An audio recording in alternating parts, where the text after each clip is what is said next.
Ba-da! We are live. Good evening, all. Good evening, all. Good evening. Welcome to more tales from the Lost Emporium. Emporium. We're back playing Cthulhu. I know. God, this is a turn up, isn't it? Oh, I bloody love Cthulhu. I love it so much I can barely say the name. Because to say a thing is to know a thing. Dun, dun, dun. We have some new players. Yay! We are going to be running the Lightless Beacon, which is a kind of starter-friendly Call of Cthulhu scenario designed for cons to bring players in and stuff. But I thought it was quite a nice way to bring people in that hopefully going to be with us for a bit longer and enjoy the madness. So what you're saying is it's a starter session, so it goes really easy on them, and then you get them into a campaign and they die really, really quickly. Yeah. One death. I'm aiming for one death tonight. That's all. Okay. Happy to oblige. Okay. So before we go around and do the normal stuff, going around and seeing players, hello, puppy. What I'm going to do is we'll do a quick shout out for our 3 sponsors. I will then read you the nice little bit of blurb to give you the setup. We'll then go to our players, who will get to introduce themselves, who they're playing, and how they're feeling being all cooped up in where they are at the current moment. Okay. So it is April 12th, 1926. It's roughly around 8:15 p.m. and the Beacon Island Lighthouse offshore of Folly Point, Massachusetts, has ceased to cast its light over the region's dangerous rocky waters. As a result, the SS Essex County, why did they call it that? SS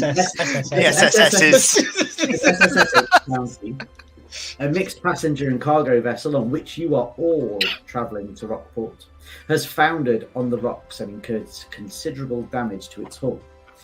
The ship is sinking, and the crew now hurry you towards one of the many small rowboats acting as the ship's lifeboats. As they load you in, they tell you your best bet is to aim for Beacon Island. They doubt you're going to make the mainland as a storm is brewing, and you should have just enough time to reach the island before it hits. And then without another word, they shove you off into the dark, churning waters, and all you have to guide yourselves by is the small, shining light at the base of the lighthouse's towering silhouette. Dun dun dun. Yeah. And on our little rowboat, big enough for our 3 fateful adventurers, investigators, characters. They don't know what they're investigating yet, so let's call them characters. Is G, go for it. Hey, Minion G here. Not DMing tonight. Oh man, this is a comfy seat. This is being a player.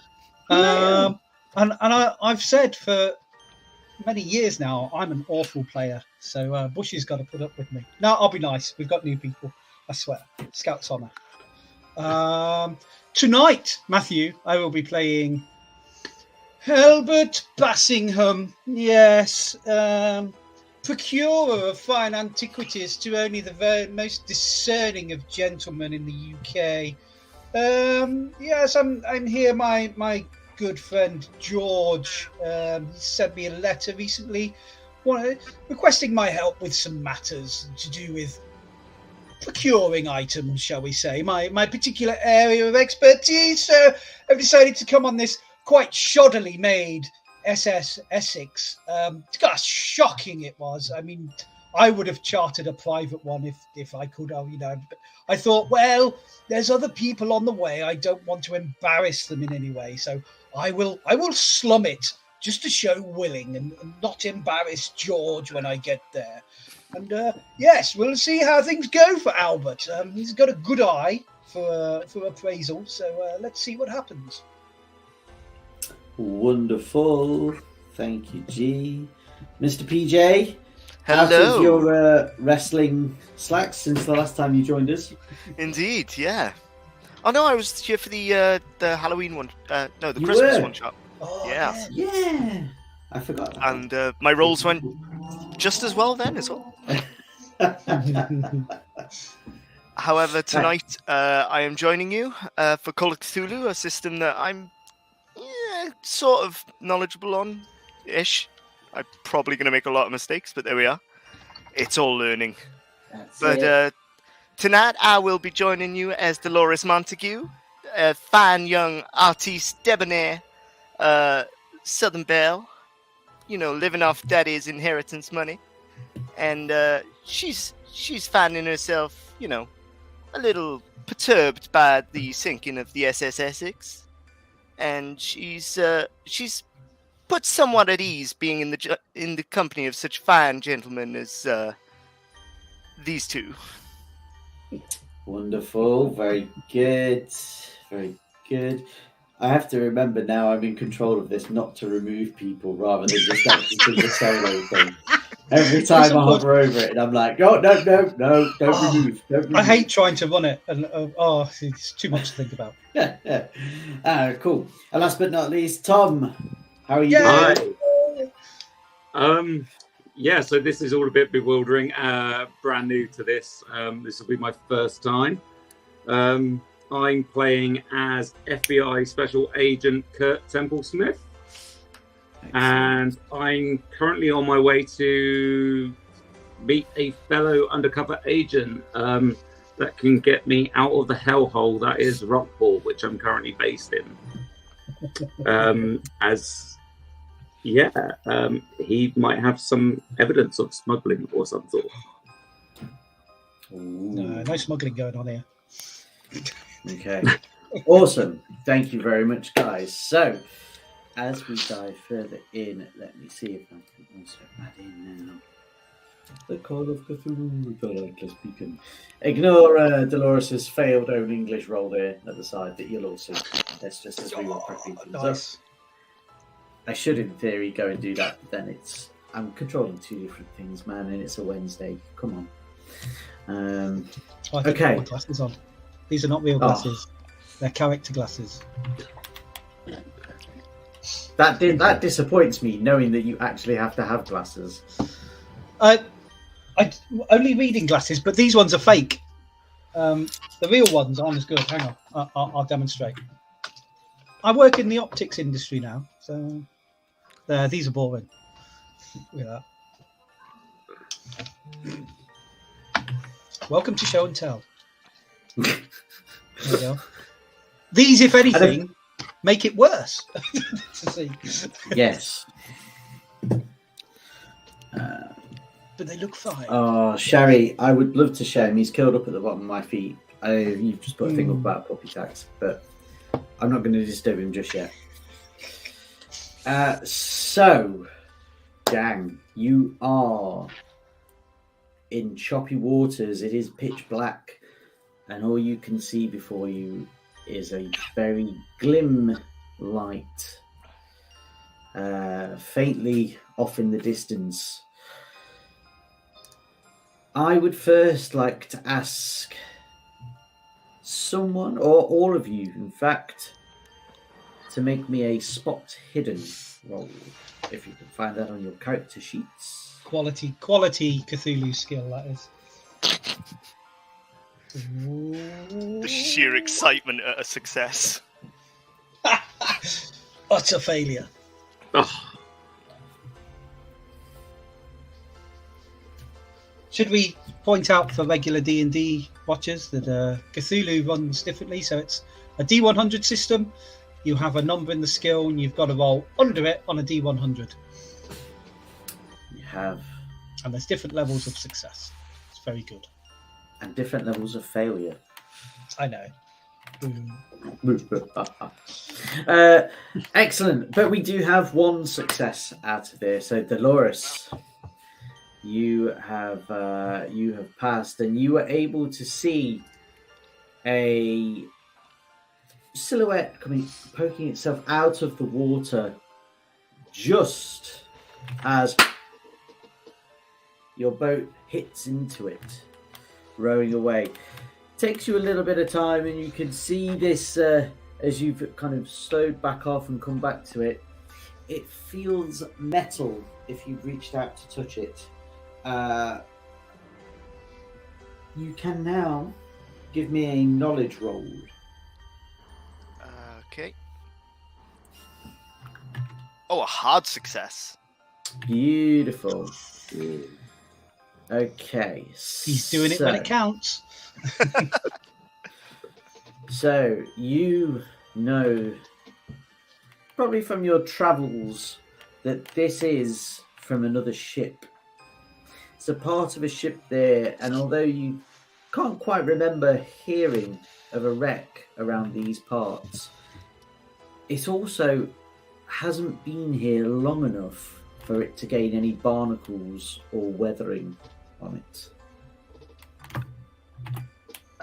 I would like to point this out to the fine gentlemen in the boat, who are clearly far too keen on getting us to our objective. I'll simply say, gentlemen, we appear to be amidst the flotsam and jetsam of another craft that seems to have wrecked in this area recently, it would appear. Yes, well, if you could just do us the favour of telling us before we hit such things. If I understand you can't help much with the rowing, my dear, but at least use those pretty little eyes of yours and tell us where we're going to hit things, yes? I'm sure you can manage that. Very good. Totally being a dick.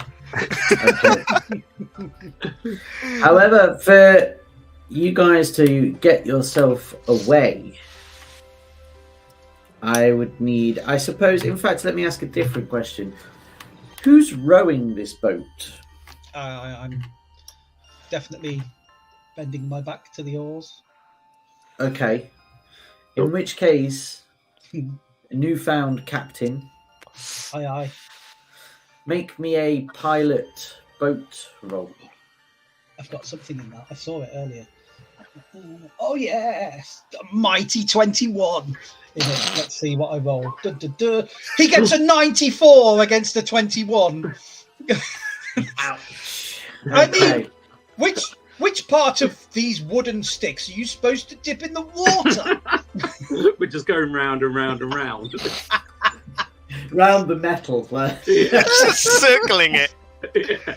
But it's clearly not Albert's fault. It's like, you're supposed to be giving me directions, my lady. Stupid question on my end, obviously. Yes. Bio and info, anything that's in there is I can just talk about. Up to you. Cool. So there's stuff in there that you may not want other players to know. That's entirely for you to kind of let loose as you decide. Okay, cool. Cheers. Well, my good dear Albert, the problem is, as you have been circling this piece of wreckage for a short amount of time, you finally think you've got it right, only to find out that you may have punctured a small, quite large hole in your rowboat. And you're going to have to advise your other crew members here now that, well, they're going to have to swim to the shore of Beacon Island, which isn't too far away now. Brilliant. Let me check swim. Oh my god, yeah. Yeah. You don't have to do a swim roll. I know. I just want yes. you to inform the others that your skill and ability has led you to the point where you no longer need the boat. Totally. Right, crew, listen up. It would appear that this life raft we've been equipped with was as badly made as the parent ship itself. Look at this. There's a hole in it. They gave us a boat with a hole in it. This is why you should private charter wherever possible. Don't go with the commoners. That's what you should do. Now, water appears to be rushing in at a great amount. Maybe we should dip our toes. Ladies first, of course. Oh, but I would be loath to deny you the pleasure, Captain, of going down with your ship, of course. And I guess Dolores is just gonna go for it. Wonderful. Yeah. So, I mean, ultimately, you guys will not have that much of a choice after a while. In that, you're going to have to swim there one way or the other.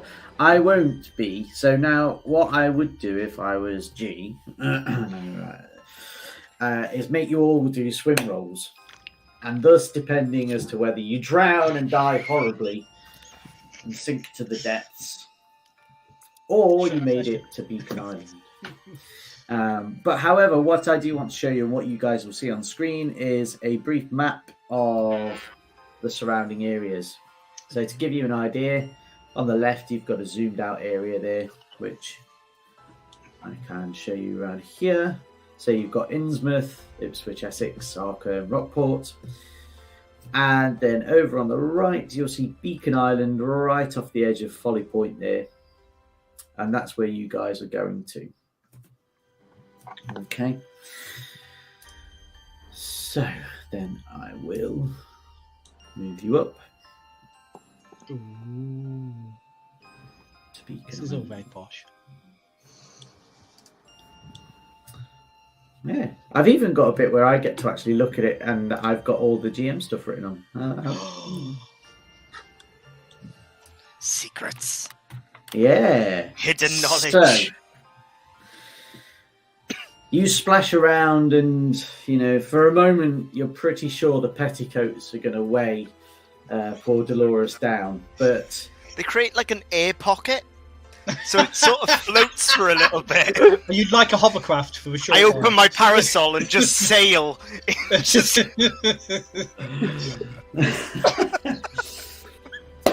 So, Kurt, Albert, Dolores, you find yourselves wound up on the shore, just around the top pier. So, incredibly wound up. Yeah.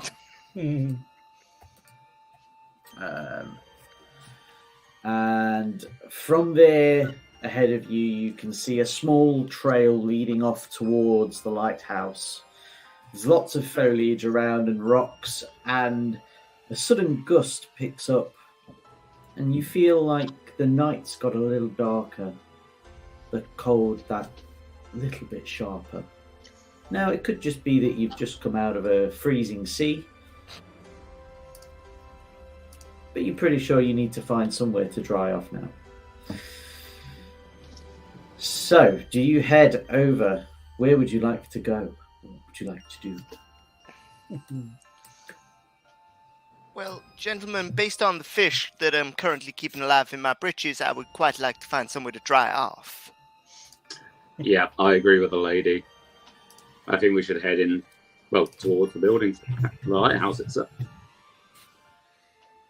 Very well. I concur. This seems like a good course of action. Can't wait to get blamed for this. Yeah. Okay.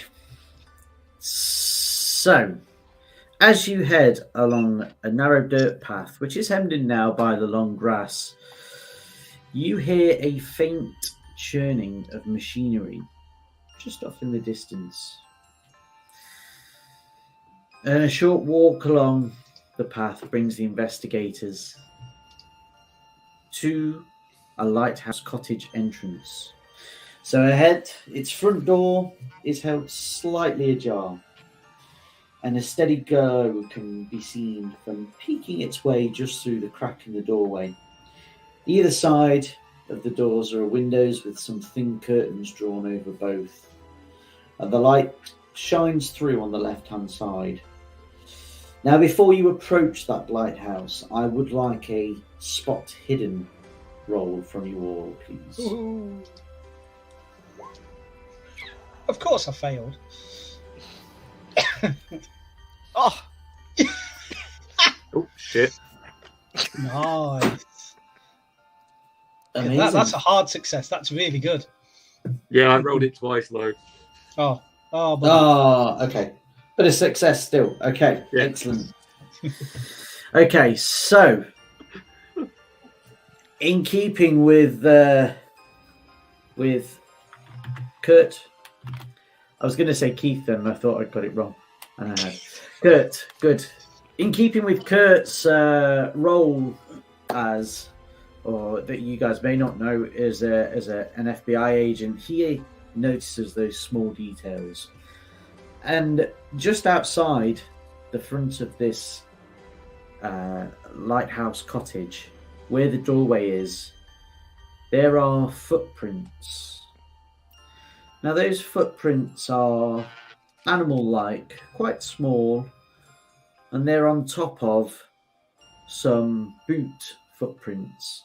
They're partially obscuring the boot prints underneath, but they're definitely tracks both heading out from the cottage. So away from the building. So away from the building, yes. Okay. Now, the main light wasn't on for the lighthouse, was it? There was just a light. The lighthouse light isn't on, no. Right. The big light's off. Yeah. Clearly, we should go and switch the big light on. Wait, no, let's not go. I guess at this point I tell everyone what I've just seen then, because they haven't seen it. Like, you should look at the footprints. There's something not quite right about them. Yeah. Super. Okay. Can anyone else see this? The animal footprints. Oh, yes. Something's been in there. I mean, on this small island, that's very peculiar. I mean, surely you gentlemen have heard of that most mysterious of creature, the dog. These don't look like dog prints. Now, to know a little bit more, if any of you have got a science or biology, zoology, natural world, anything like that within your repertoire of skills, you can make me a roll. I could make a natural world roll. Go for it. Is it on a 10? I cannot make a natural world roll. I mean, I'm tempted to do it on my score of 10. You can all roll. Don't, Yeah, you know. okay. Oh! Hard success! When it counted, when there was a 10% chance, he pulls it out the bag. All right. So, Albert, what you know is that these animal footprints that Kurt has guided you towards, now you've picked them up out the myriad of normal footprints. They are indeed like nothing you've quite seen before. They're duck-like in nature, but slightly larger. And this Oh no, goose. something, you know, they're not anything that you've seen before. You may actually be on the verge of finding a new species. Is it bipedal or? Yes. Well, I mean, I've seen a few antique taxidermy pieces. This very much reminds me of something aquatic, maybe avian, but it's the size. Maybe it's like a duck the size of a horse. This could be interesting. Yes, something most foul is afoot. Could Dolores take out like a sketch pad and some of her charcoal pencils? Because being an artist, she's always going to have art supplies on her. Can I attempt to sketch the footprint? Yes, indeed. I don't know if you've got a draw roll or something like that. Sketch it. You have. And it's a very sketchy sketch. So the problem is, Dolores, is you get this out and you get the charcoal out and you are actually making quite good headway. But as those sailors did foretell, there be a storm a brewing. And rain begins to patter down and hit the paper that you have been sketching on, blurring your charcoal and making it a sodden mess. The wind has definitely picked up now, and they're off in the distance. There's a soft rumbling of thunder. Well, fiddlesticks, I'm not going to be able to draw this, gentlemen. Can we please come out of this storm? Yeah, whatever was in there is clearly left. Let's just get in, get out of the rain, find out where we are, figure out who's about. They can't have gone far. Yes, very good. Yeah, getting out of this storm is good, and maybe it'll allow the charcoal and the paper to dry out, and Dolores can throw her considerable talent at drawing whatever pretty little pictures she feels is important. I mean, it's also a lighthouse. Surely it has some means of contacting the mainland. Yes, well, let's ensure we close the door behind us, just in case a dog the size of a horse attempts to enter the building. Yes, let's lock the owner out of their own property. Of course, they should have been here to greet us. It was only right. Okay. So, you all venture inside. And beyond the doorway, there is a hallway. And this hallway leads to the cottage's 4 rooms that you can see. There are 2 on either side of the passageway. The hallway itself is not currently lit, but you can see the light coming from one of the rooms. Could I make a quick listen check to see if I can locate the source of that mechanical sound and see if it's the same room? Oh, you certainly can. Make me... So for this, it would be a spot hidden. It would be spot hidden. Ooh, hard success. Nice. Wonderful. Okay. So, you'd spend a couple of moments as you've all shuffled in out from the rain, and your ear tries to pick out the notes. There is now silence within the hallway and the surrounding cottage. You think you hear a rustling from outside, but it could just be the wind and the storm picking up. You do notice, however, that within the hallway floor, just to the first door on your left-hand side, in fact, let me just move you guys over there now so you can start to see some of this.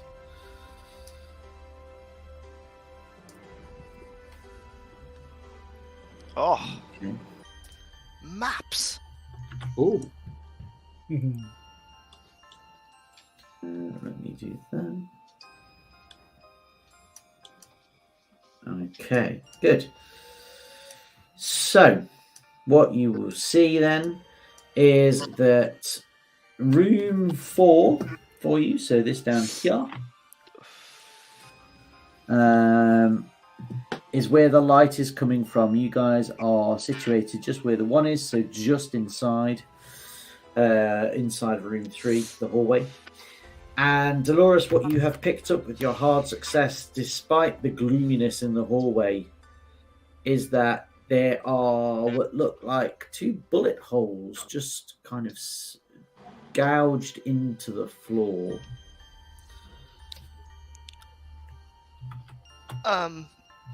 Mr. Templesmith, if I may. Yeah, sure. You seem to be a man familiar with firearms and what have you. Do those holes on the floor there look like bullet holes to you? It would appear so. Can I check to see what type of weapon? Are they just standard bullet holes? Or is it? You can, excuse me, you can, if you can make me a firearms handgun roll or an intelligence roll. You should have firearms handgun, I believe. Oh. Yep. Yeah. Brilliant Hey. success. So, whilst you can't actually see the slug left over to give you the idea of what caliber the bullets are from, your keen eye and your previous investigations, you're able to understand that the bullets would have been fired from someone positioned a few stairs up the winding stairwell. Okay. Well, it looks like they came from the direction of the staircase up to the lamp room. Now this, for you guys as well, just so you're aware, although you can see this over here, what we are saying is pretty much your visibility past okay. this point is pretty glum. I mean, you'll know where it's from, give it like the direction of it.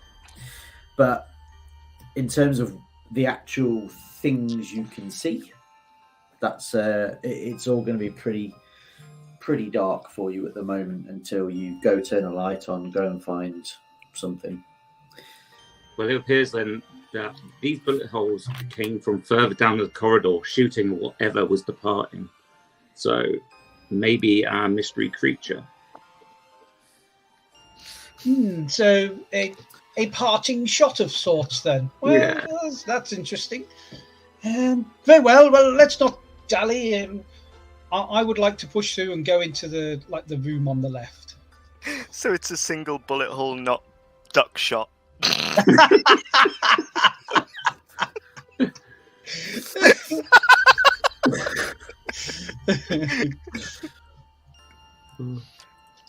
Okay. What I will also call out, now I'm thinking on it, Dolores, just as you had a hard success for your spot hidden and you're basing it around listening for that whirring sound. That whirring to you would suggest there is some sort of generator, and the fact that there is a light, electrical light that you can see coming from one of the rooms there is on and Powered the operative. building. Yeah. Why has the lighthouse light gone dark?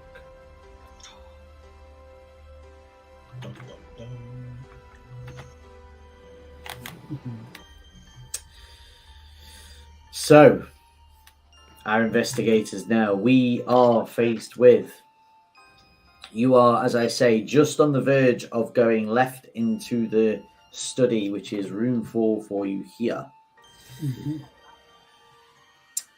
There, well, are you going in or are you heading further down into the dark? I think I would just like to go in and so I guess Albert's expecting George here, so his contact. So other than the couple of things that's happened now, he's under no concerns that George wouldn't be here. So I think he's going to go through, just blunder through into the door and shouting for George and going, "George, you damnable man, where are you? I was expecting a welcome party. We have been invited after all. Now show yourself, you damn fool." And I'm going to shout, "Shut up." You know, we don't know what's in here. Something's clearly armed whilst reaching for my own gun and drawing it. Getting ready for whatever's about to, Excellent. Okay, so Dolores, I mean, you're stuck between somebody that is apparently home and is going to belligerate his husband, and an FBI agent that is pretty sure you're under siege and has pulled his weapon. I'm not. Do I even know that Temple Smith is an FBI agent? I just noticed he was carrying a weapon and therefore thought he'd know about firearms. That is a good point. Kurt, do they know you're an FBI agent? I don't think I've really mentioned it to anyone, no. Just Okay, a random guy that's just So, waving a gun Yeah. around. Happens to know about bullets. It's the US. Guns are common. Yeah, exactly. That's it. Um, That's it. All right. So the non-law man has pulled his gun.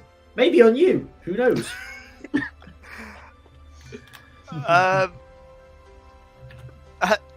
Has Albert gone into the study? Yes. I feel like Dolores is just going to follow behind Albert just so that she can see more than anything. Okay.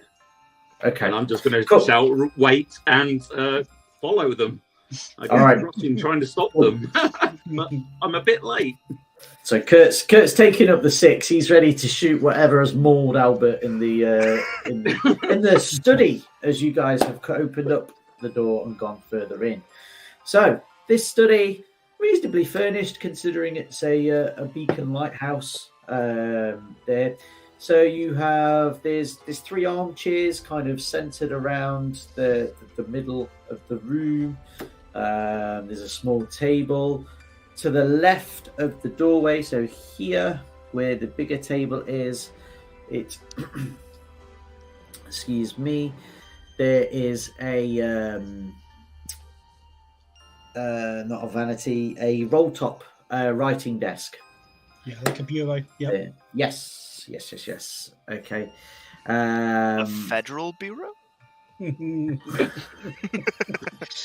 I think that requires some investigation. And then over on the smaller side there, as mentioned, there's an artist's desk there. This room is reasonably well lit for you. There's no real signs of struggle that you can see, or anything that kind of worries you from looking at bullet holes in the floor.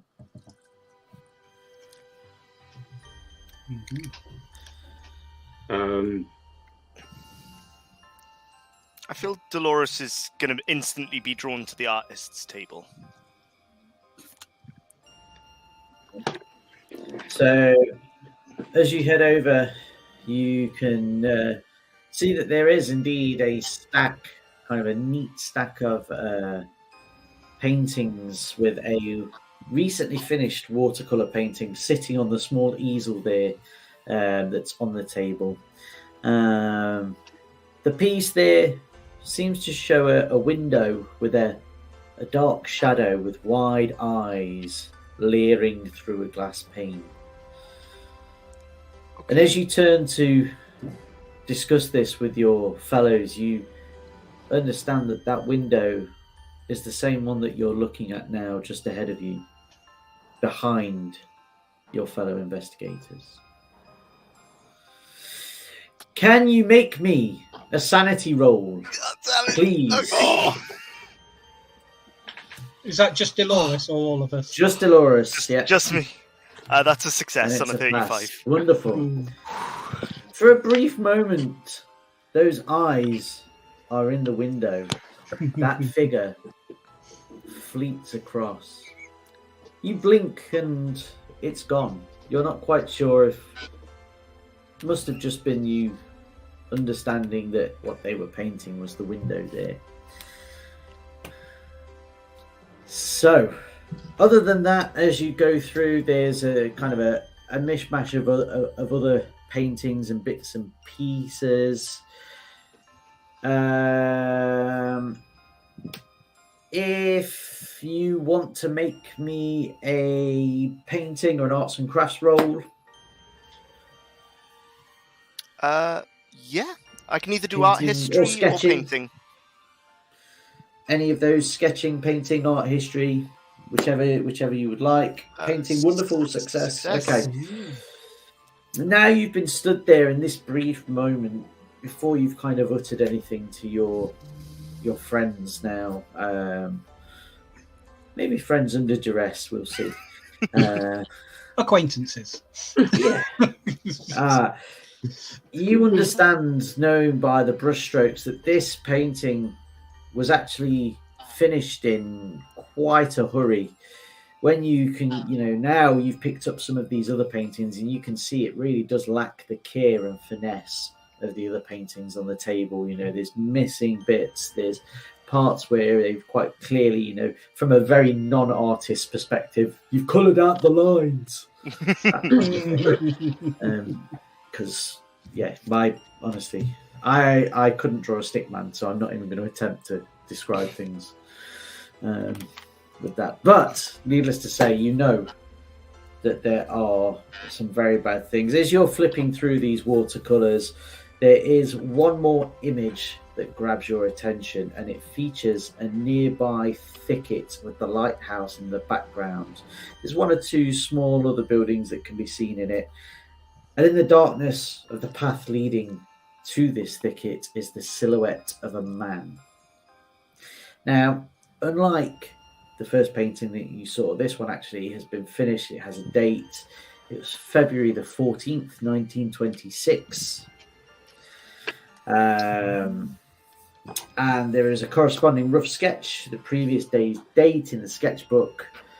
However, for this one that you held in your hands, the first one that was on the easel, there's no matching sketch for this painting.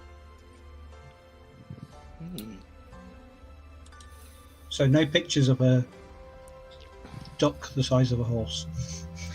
No pictures of a horse duck. Would you call it a horse duck or a duck horse? A full fowl.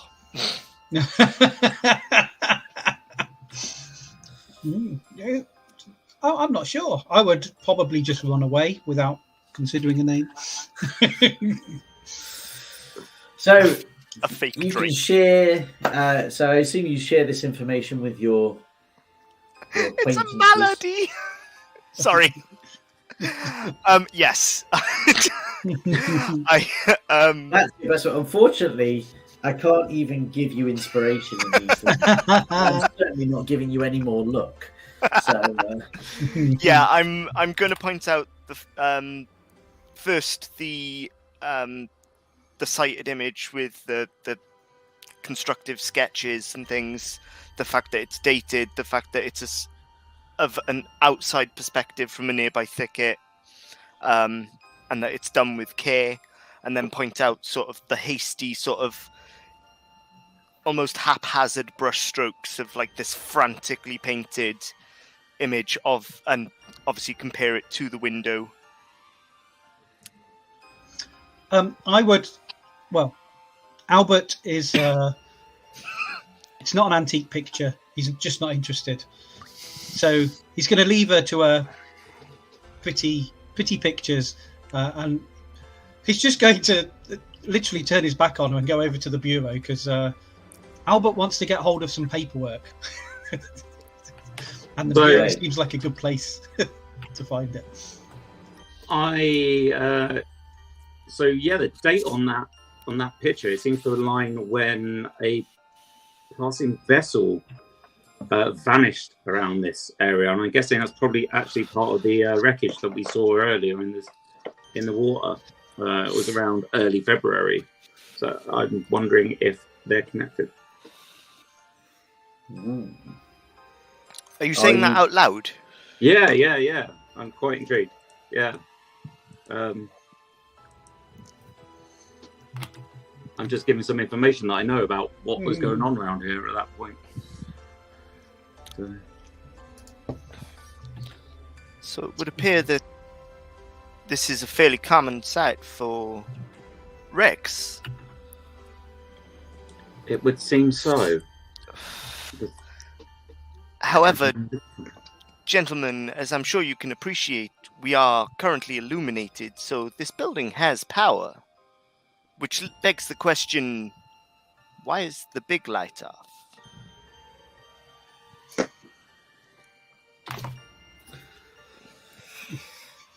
Smugglers. Ooh. Smugglers. Ooh, I like it. So, as you guys are having this conversation, Albert, you head over to the bureau. The bureau is closed. However, it is unlocked. Yes. Rolling it down, you can reveal within inside it holds lots of stationery, envelopes, stamps, paper, a few bottles of ink, some pens. A cuddly toy. It's like Davidson's the Yeah. generation game. Generation game, Yeah.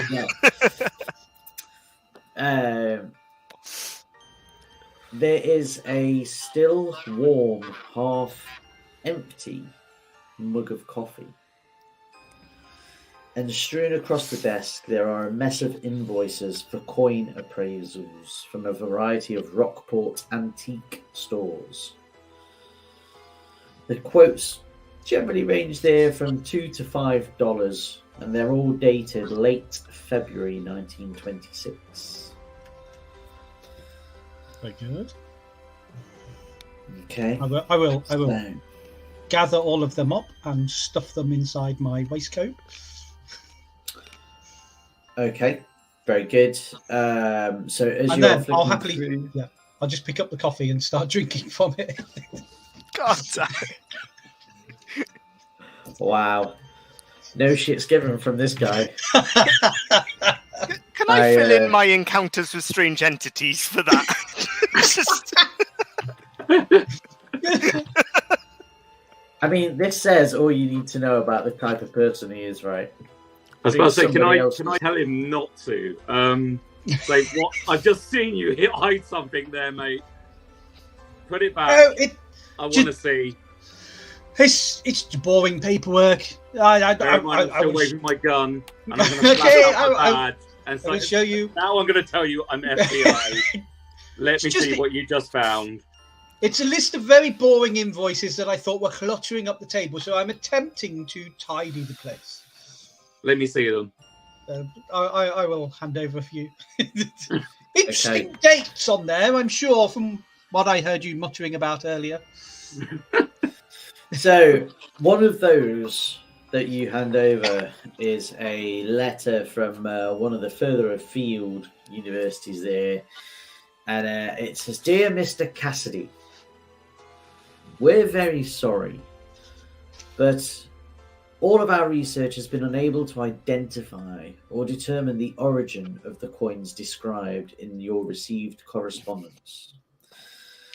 However, would you send an actual sample? Then we would be able to carry out a thorough analysis by our educated fellows to ensure that you are provided with our expert analysis."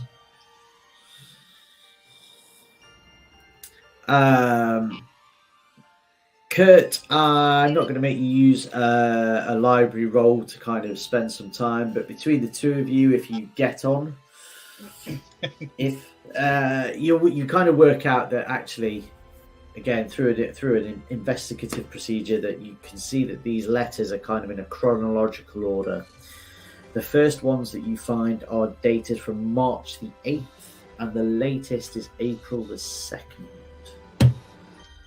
The last one is from a Miss Anna Tilton of the Newburyport Society.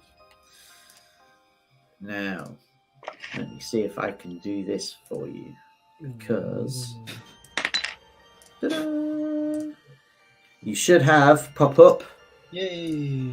a wonderful letter, and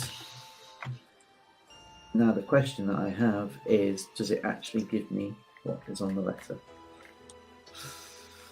It doesn't give me a normal written version, so let me see if I can read this. "Dear Mr. Casti, thank you for your letter dated February the 28th of this year. I do indeed recognise the coin you described, or at least I recognise the style of decoration. Sorry, if For you we click have on a it, it opens up. Yeah, beautiful. yeah. it Scroll does down look beneath it. Yay. There we go. I suspect your coin hails from nearby Innsmouth, and one of the locals of that benighted town could tell you its true worth. To them, at least. However, if you value your immortal soul, I strongly caution you against contacting any denizens of that place. No good ever came from dealing with Innsmouth. Instead, the Newburyport Society would be glad to purchase any coins you may have from you at market value once their authenticity has been confirmed. If you would like or care to make arrangements to visit me here at the Society's Museum at your earliest convenience, then I can arrange to have one of our appraisers examine the coins, whereupon we can agree a fair price for the sale. Again, Mr. Cassidy, I urge you most strongly not to approach anyone in Innsmouth about your find. It really is for the best of all concerned. Yours, Miss Anna Tilton. Just quickly, Bushy, what is the current date? It was... Oh, I wrote it down. April the 12th. April 12th. 26? 1926. Yeah. Thank you. This was 10 days ago.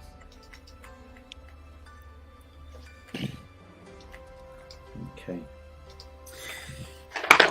Once you've got through all of this for you guys, what you will also notice is that the writing desk has 2 drawers. Yeah. Ignore my skill rolls. I've lost my window. Gee, what are you shooting? I've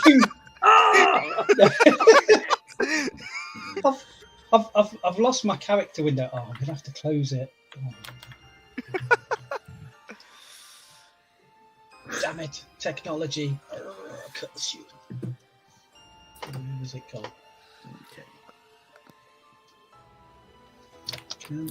Aha, there it is. Whoa. Right, I'm back. I've no longer shot anything. Sword. It was a warning shot.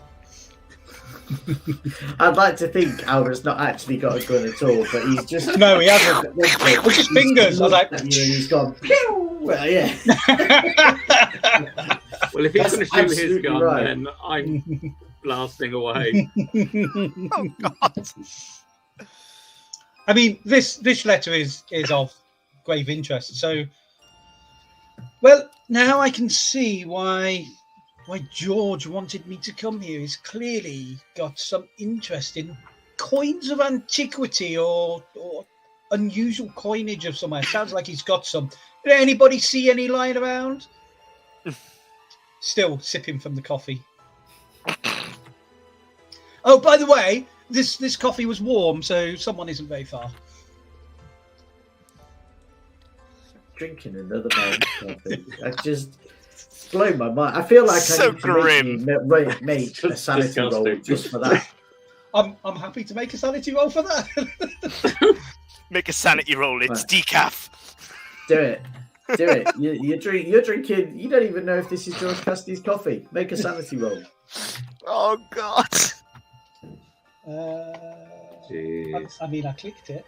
What did I get? I got a failure. Yes. You got a 75 failure. for 55. All right. So, Albert, this is Yeah. not the Irish coffee you were expecting. What? Damn it. You can take a point of sanity loss. Woohoo. You feel slightly dirty drinking somebody else's coffee. I'm just going to leave it there. I'm not going to go too much into it. You've Thank deeply you. disturbed me as a person. But if it may feel slightly dirty, but feels like it's something I want to keep doing. Furnish this lighthouse with more half-eaten and half-drunk items, and I'm your man. A quite literal breadcrumb trail of just half-eaten sandwiches. Okay, so as you investigate further, as I mentioned, there's 2 drawers there. The left-hand one is open, but there is a key snapped off inside of its lock. If you open it up, the drawer inside holds an empty wooden box whose green velvet lining is shaped to hold a revolver. 6 bullets lie loose in the same drawer. Anyone taking the bullets? I will go for the bullets. Okay, yeah. Cool. So make sure you just bear in mind you've got 6 bullets there for a revolver. The right hand drawer is locked. Now that you know there is an FBI agent here, does somebody want to try and lockpick it or force it open, or are you just leaving it be? I would totally like to try and force it open. Even if there is an FBI agent there. Okay. I've no qualms about it, to be fair. Excellent. Okay. There what might are you be using?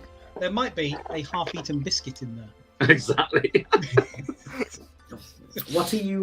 What are you using there to force it open? Oh, I mean, I'm carrying nothing. It's almost like you're in a cottage where there may be a kitchen.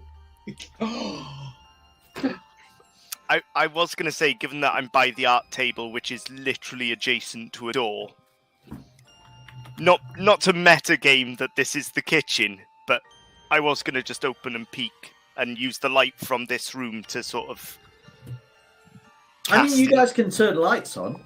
You know, there's nothing stopping you turning the lights on. Well, we don't want to blow the generator. And then where would they be able to jump out in the darkness at you? Cool.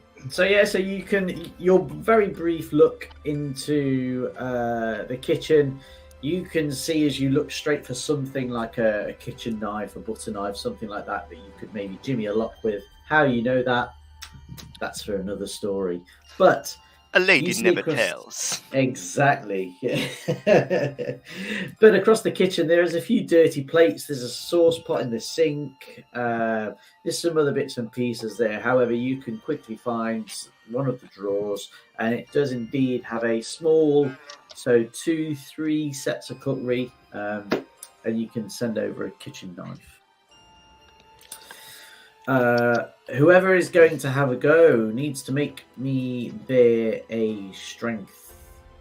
Yeah, roll. I'll give it a go. Oh, I'm I gonna thought- try and force it. I thought you meant to retrieve the butter knife. I was like, how old is this washing up? Like, stuck in the sink. Oh, a normal success. A normal success, okay. So, Dolores yep. is just happy that he's sort of occupied with the bureau and not licking the dirty plates. Well, he Standing did back, lick my the gun butter still knife. out, amazed by these mad people that I've been guided by. Yeah. Lubricate it to jimmy the lock.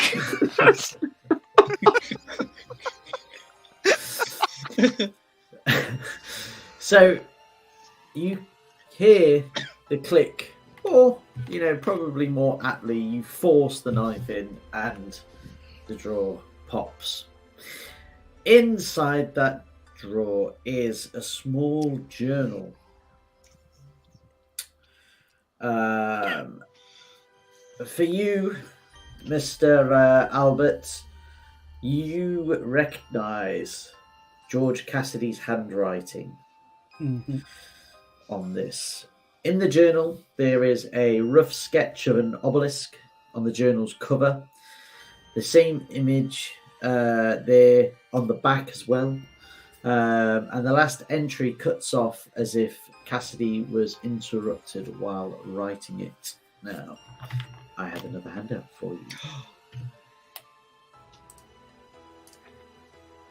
Ba-bum.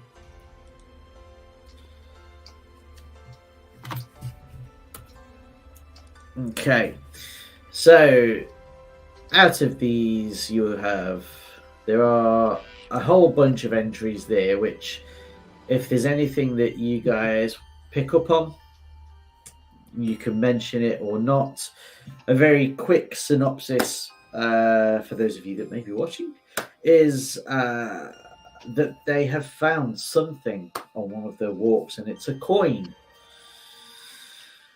They are basically keeping the coin secret to themselves. They don't recall hearing a storm or anything that's anything unusual.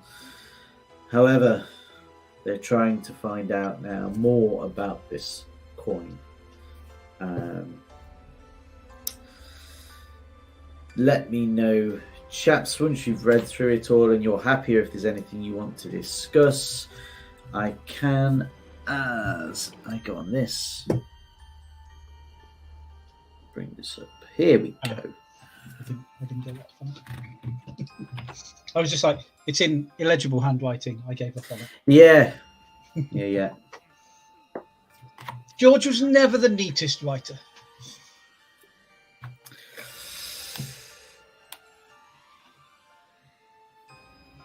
If you're looking at StreamYard, yes, this is where it'll be. Apologies, I forget that I'm having to. So, can I? Two screens. Yes, sir. Because I'm quite intrigued the fact that Albert knows this George, so he clearly knows the person that's been at this lighthouse.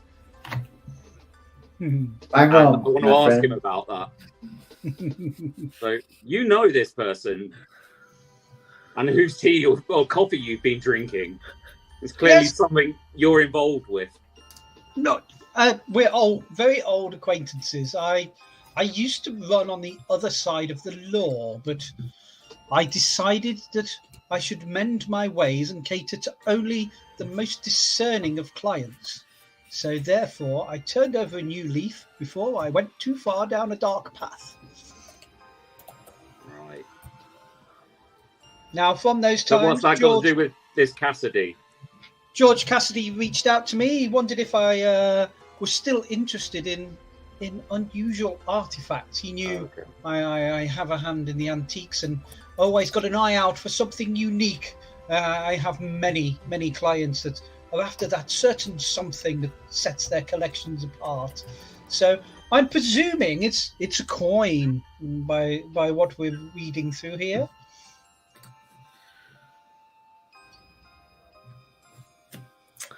It is indeed getting harder to find. Oh. He thinks Michael is watching him. And he's bought a gun. He mentions a ship going down. There was a ship that went down in early February, but no one managed to find it. Vanished without a trace. We have reports of it. So the radio busted halfway through again.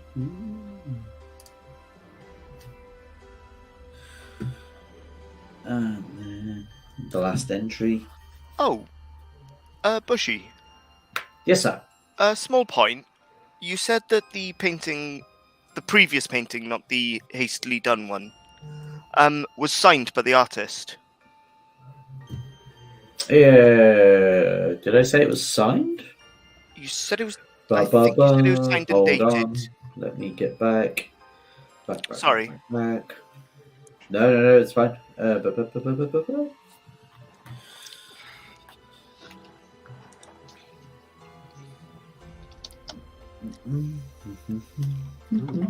Yes, sorry, you were right. It is. It's signed by Cassidy. It's George Cast. Okay, thank you. Yes.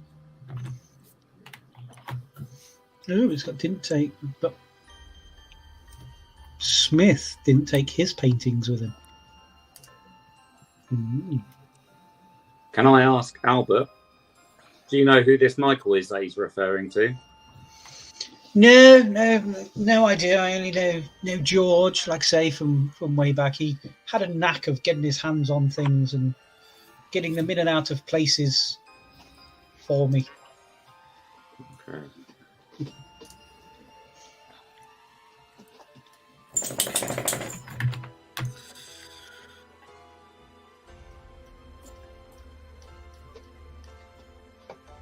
Alrighty. So, as you guys have kind of ransacked, it feels like drinking other people's coffee. Ransacked the study lounge area. Where would you like to go to next?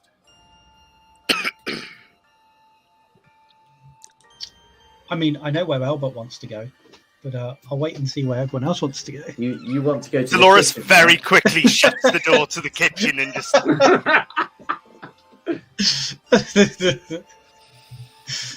Okay.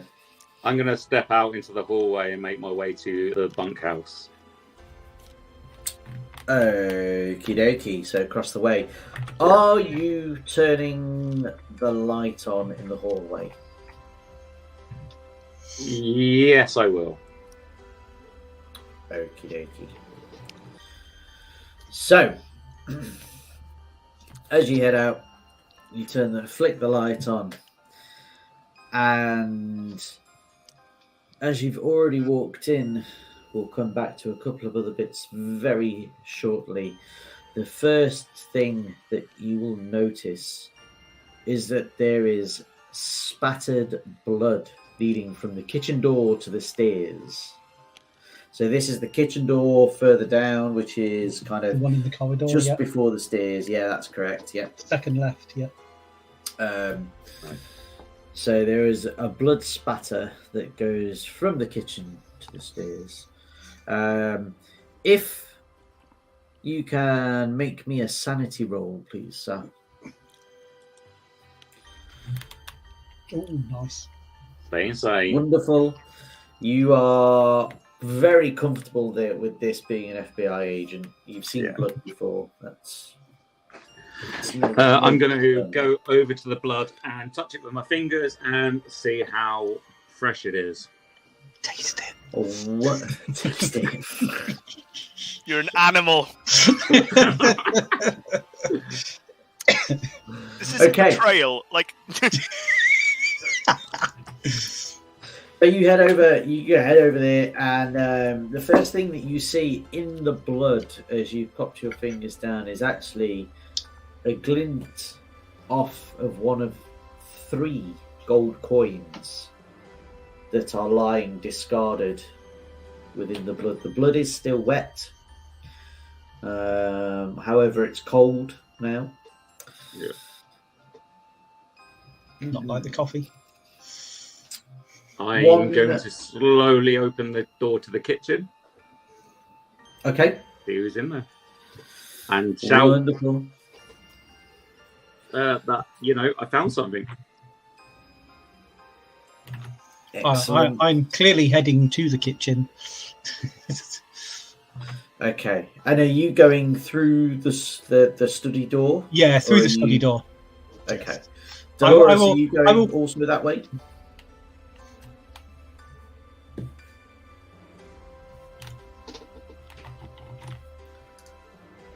Can't Oh, hear you're you, on PJ. mute. I think Dolores is on mute. sorry. Dolores is going to follow the nice man with the shiny badge and the firearm. Gotcha. Okay.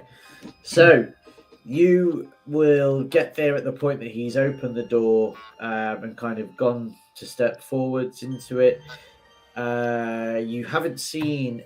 So the only person so far that has seen the gold coins, to be clear, is Kurt. Unless he gives you some, unless you're holding them in your hand or something. To be fair, at the reveal of the journal, Dolores was still sort of investigating the kitchen, so she's more or less unaware of the whole coin debacle. Cool. All right.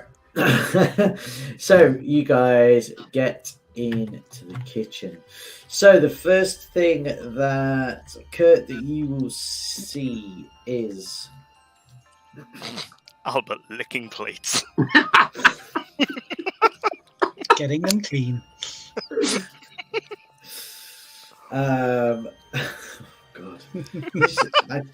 I just want them to shoot you. I know it sounds bad, but This I close. just, there's nothing right that's going on here. Just end it now. Barry, you're worse than any eldritch horror that Bushy can throw at us at this point. This is why he doesn't let me play normally. Lies. And this is my good behaviour. So, the first thing that you have picked up, Kurt, is that the kind of the trail of where this blood goes, and there is a small pool of blood beside one of the chairs around the kitchen table that is lying sideways on the floor there. It's broken now, so one of the legs have been broken off. You can either give me a... So I guess there's 2 ways you can go down it for this little bit here, which is give me a intelligence roll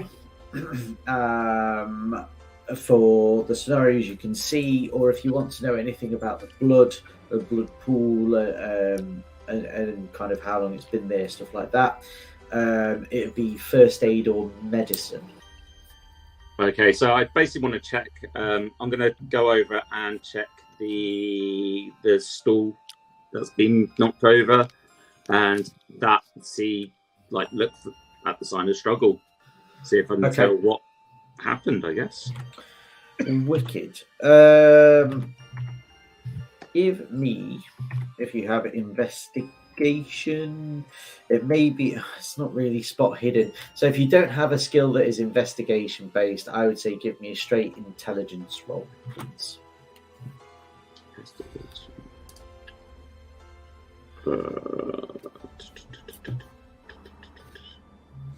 I need to see if I can. Yeah, I can't really see anything.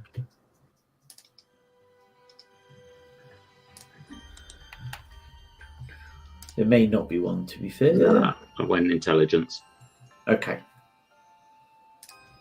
Wonderful. Okay.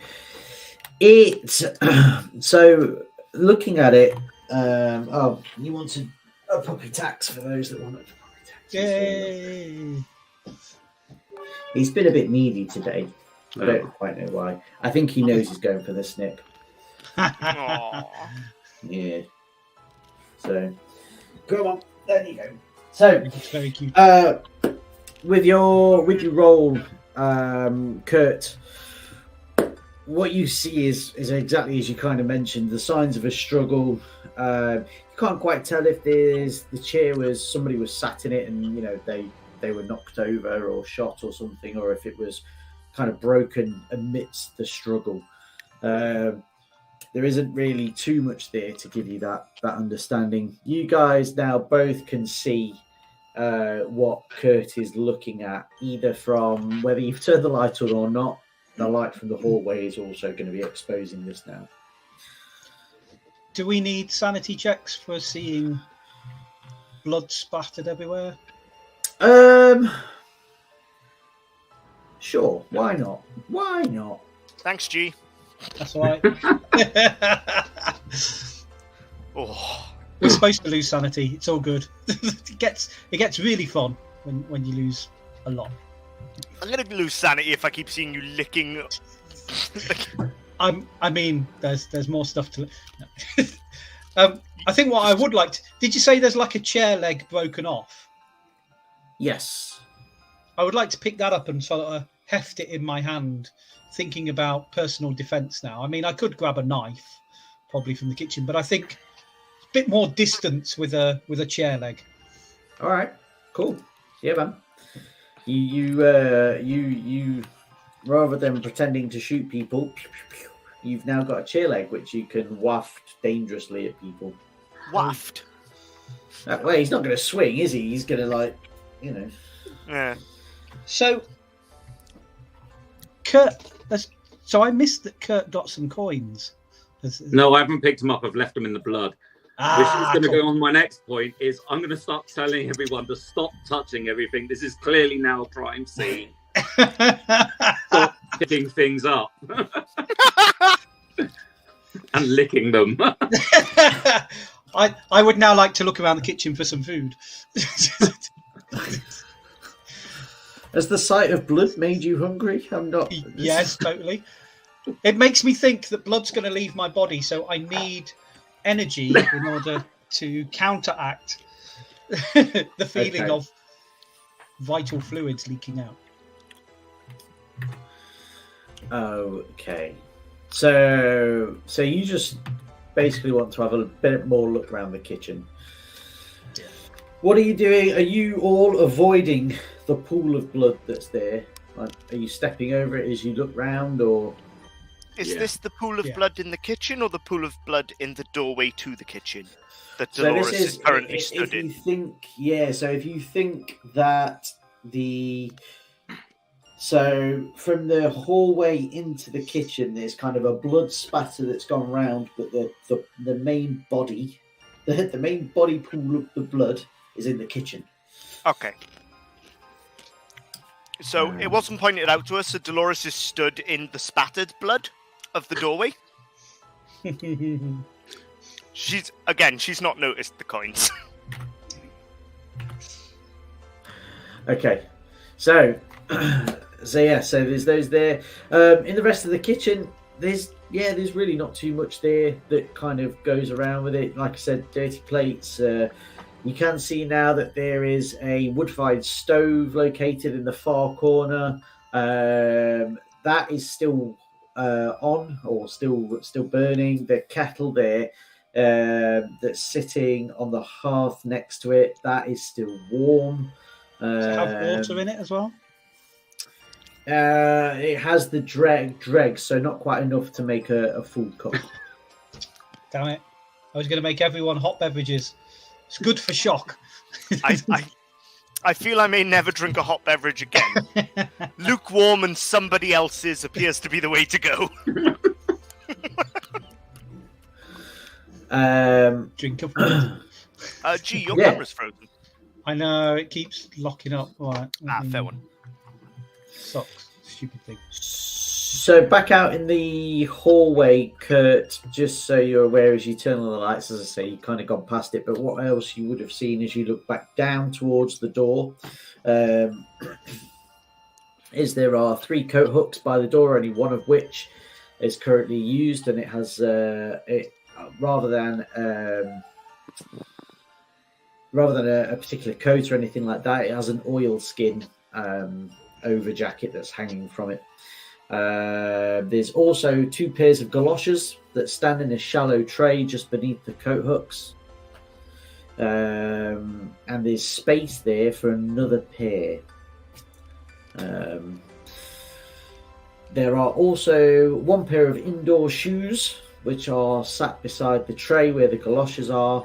There are 2 oils. That doesn't make sense. 2 oil lanterns hanging from the hooks next to the oil skin. And there is an empty hook left over. Cool. Nice to know where there's a lantern. Trouble I'm carrying a chair leg. On that topic, could Dolores go and collect one of the oil lanterns and just give it a shake, make sure it's full? Yes, absolutely. Yeah, you can go over and yes, it's. In fact, give me a luck roll. Ooh, first luck roll. A luck roll. Boop. That is a success. Wonderful. Then indeed, yes, both lanterns for you are. It's like they've been given fresh oil and a fresh wick. Oh, beautiful. I feel these may come of use to us should the power eventually give out.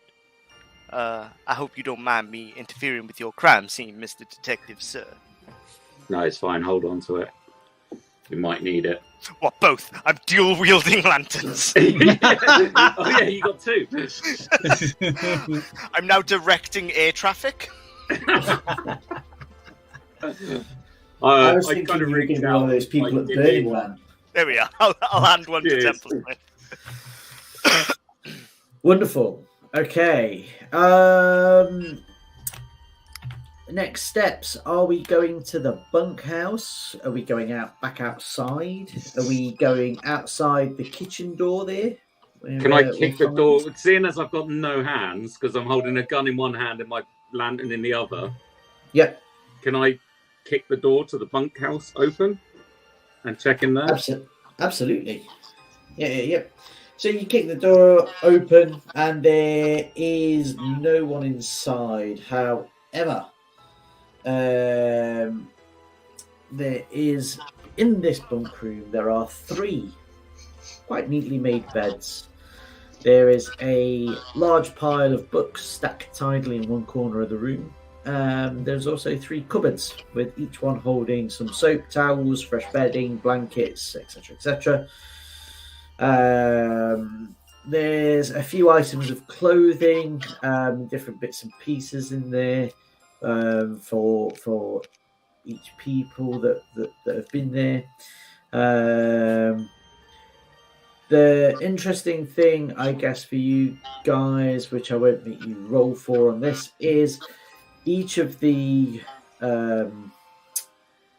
cupboards have got their surnames on them. So those that have or seem to have kind of belongings, so clothing, personal effects, etc., are for Cassidy and Turner. The third one that belongs to a smith contains only the linen and towels. I'm going to put the lamp down and go over and check Turner's whilst calling for the others to come if they're wanting to. Okay, wonderful. Give me a spot hidden roll, please, sir.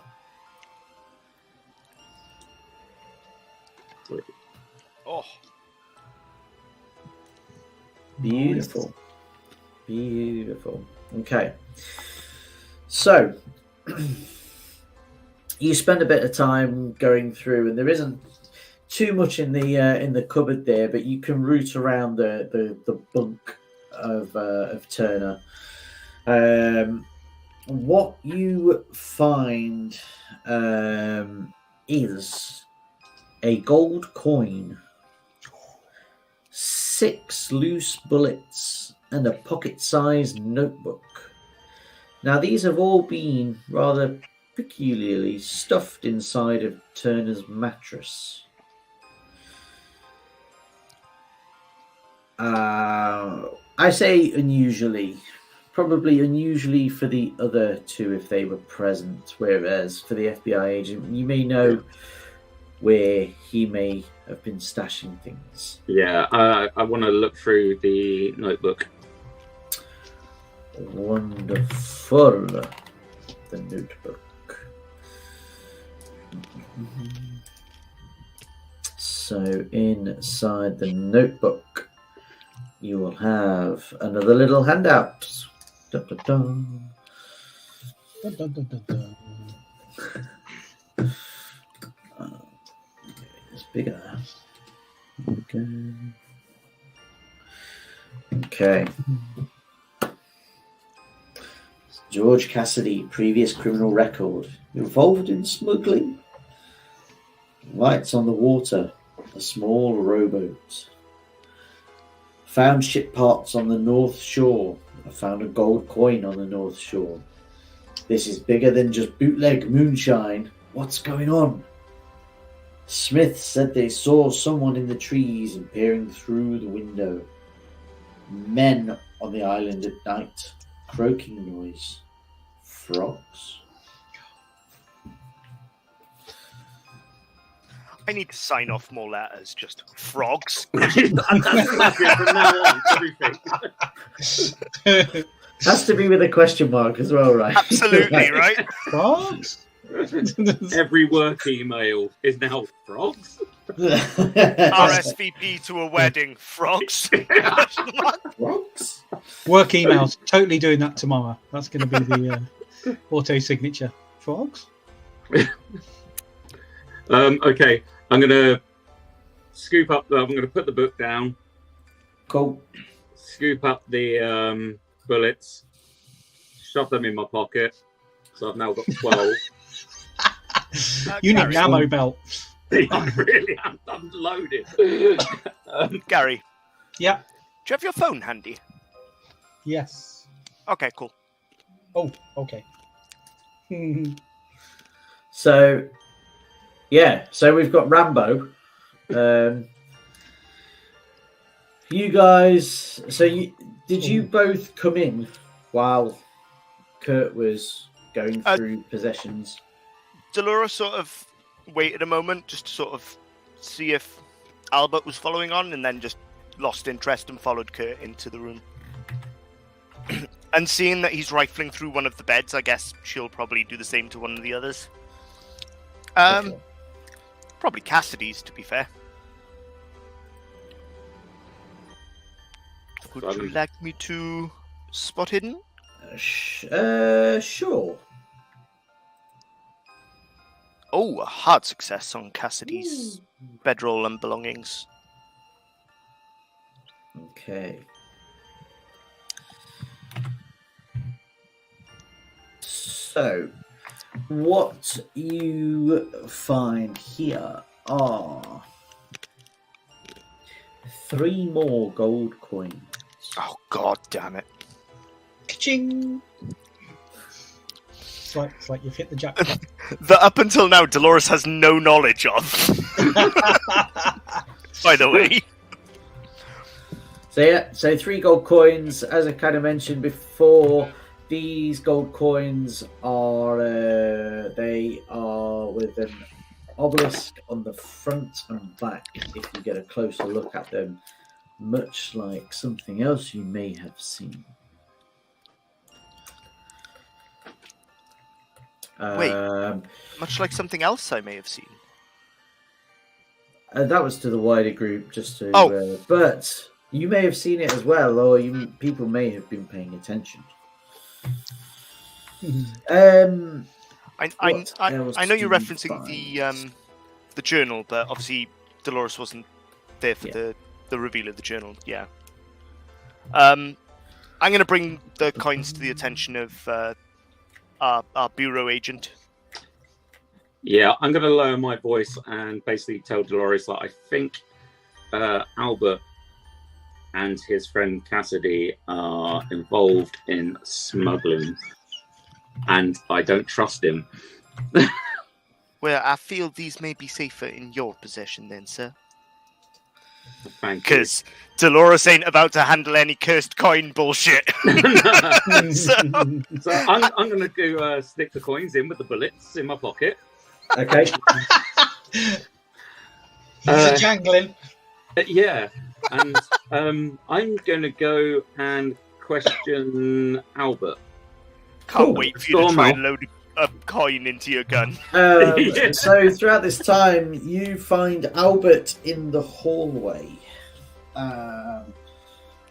just with Albert. I'm guessing you've probably got some sort of like a kitchen rag or something in your hands. Yeah. Just Along with your bloody mug of coffee. Yes. Yeah.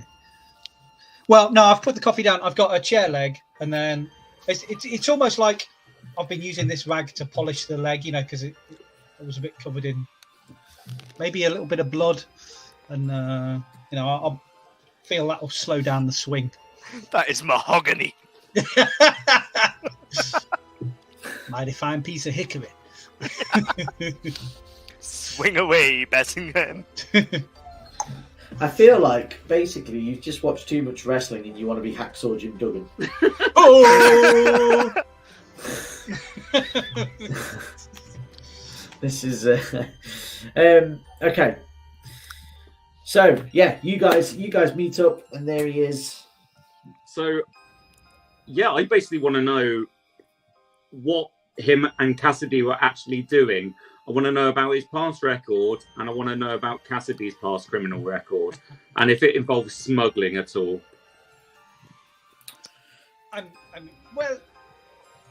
Bear in mind, I'm waving a gun around, and I'm a bit twitchy. One man's smuggling is another man's procurement, isn't it? I mean, based on where you are in the world, it may just be importing and exporting. So you don't need to worry too much. Yes, like I said, we had a past. He was a smuggler. He was slightly better than okay. But I got worried that he was being a bit lax in his record keeping, as it were, and I felt that posed a threat to my person. So I went legitimate and decided to remove the risk of any illegal procedures and set myself up as a very legitimate man in Kensington, London. Right. Can I make a quick psychology roll to just see how on edge our gun-wielding bureau agent is? Sure. I haven't got a damn clue. He seems perfectly fine. He's pretty twitchy. As far as I'm concerned, this is just how the bureau do. Yeah.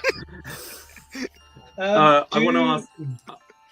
I want to do know if he I knows need- more about the coins. Yeah. If he did say anything about the coins, if that's definitely why he was here, what does he know about these coins? So I think, is there some sort of Backpedal, there's not backpedal. deception? Can I fast talk? Just because there may have been elements in what I said that weren't entirely the truth. Okay.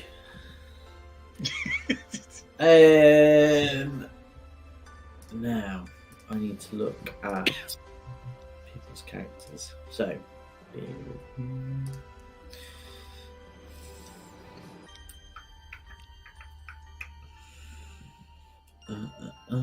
So I'm looking at fast talk because I've got fast talk. So I imagine that's like my default setting. yes, I am just so for me it's got to be an opposed check. Yeah. Listen. Right? So I'm just trying to. Well, that's it. It doesn't really make sense, does it? So I'm just trying to work out what. I'm gonna fast listen.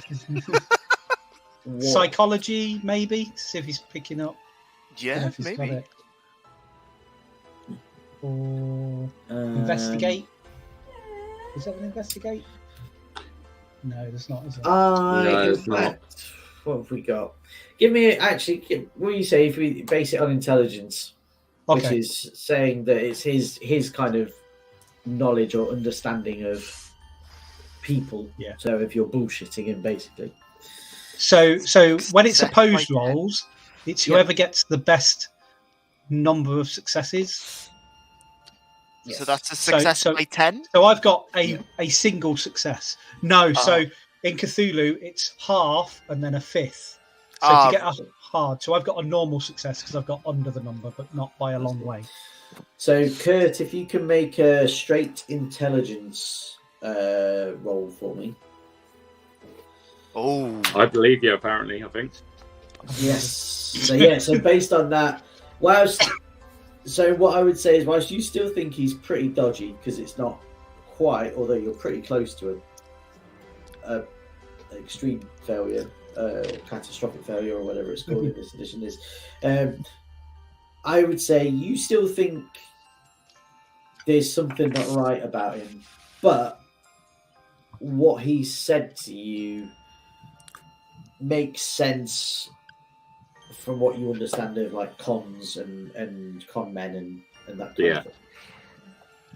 you believe that he's out to save his own neck and has gone straight. Yeah. Definitely the bit about going legit. Yeah, that's Cool. that's on the up. Okay. While you guys have been doing this, the roll of thunder has hit in further and it's now very close. The rain is hitting pretty hard outside.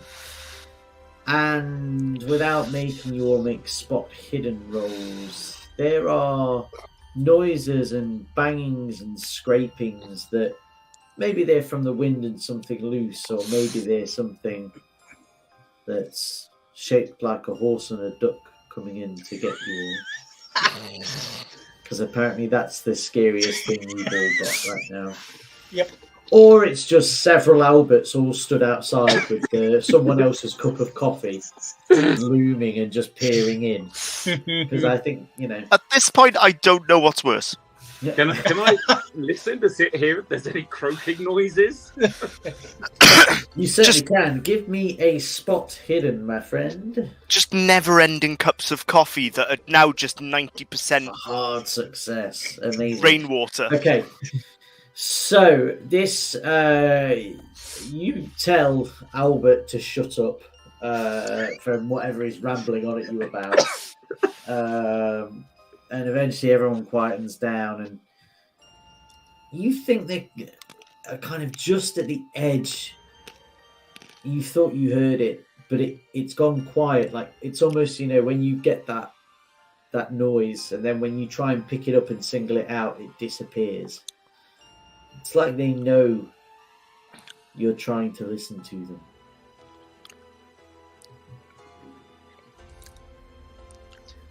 Well, I mean, it would be an awful shame if we visited a lighthouse and didn't go up to see the light. We're here now. I genuinely thought you were going to say the larder. Yes. I was thinking about it, but I thought, no, I want to see the light. Okay.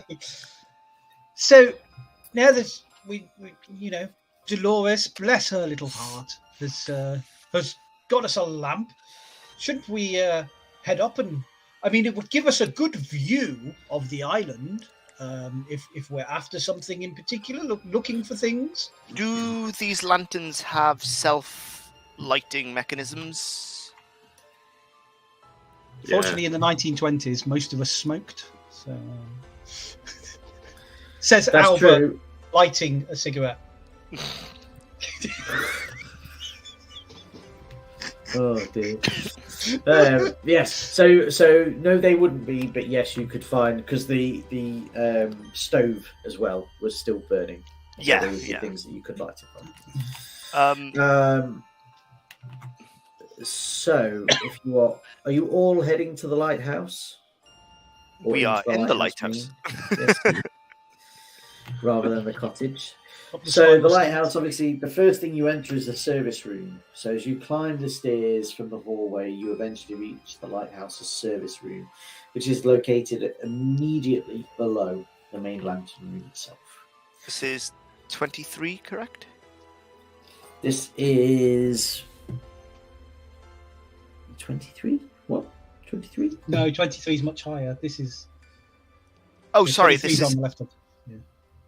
Oh, we're Oh, still I in. didn't see those bits at the bottom. Oh yeah. Oh Yeah, okay. service room 23. Yes. Yeah. So Wow. you're So we've kind of ascended. coming up. Yes, that's right.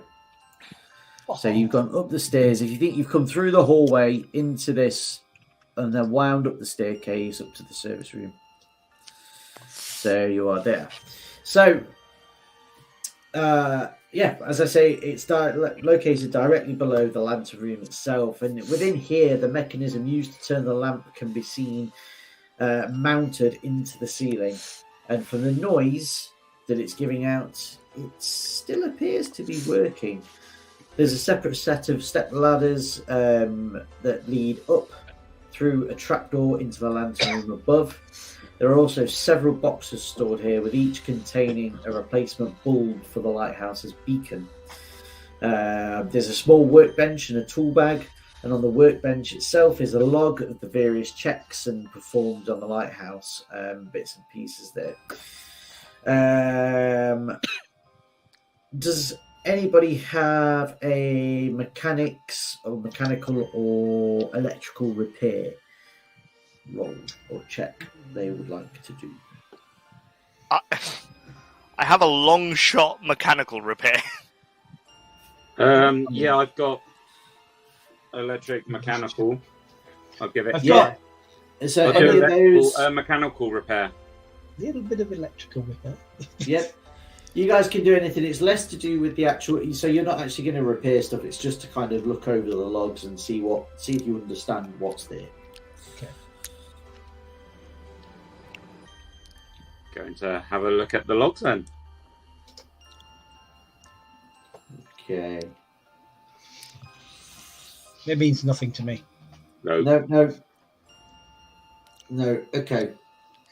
So you've all kind of, as you've been going through now, and you've seen the blood, so you're all a little bit more on edge, you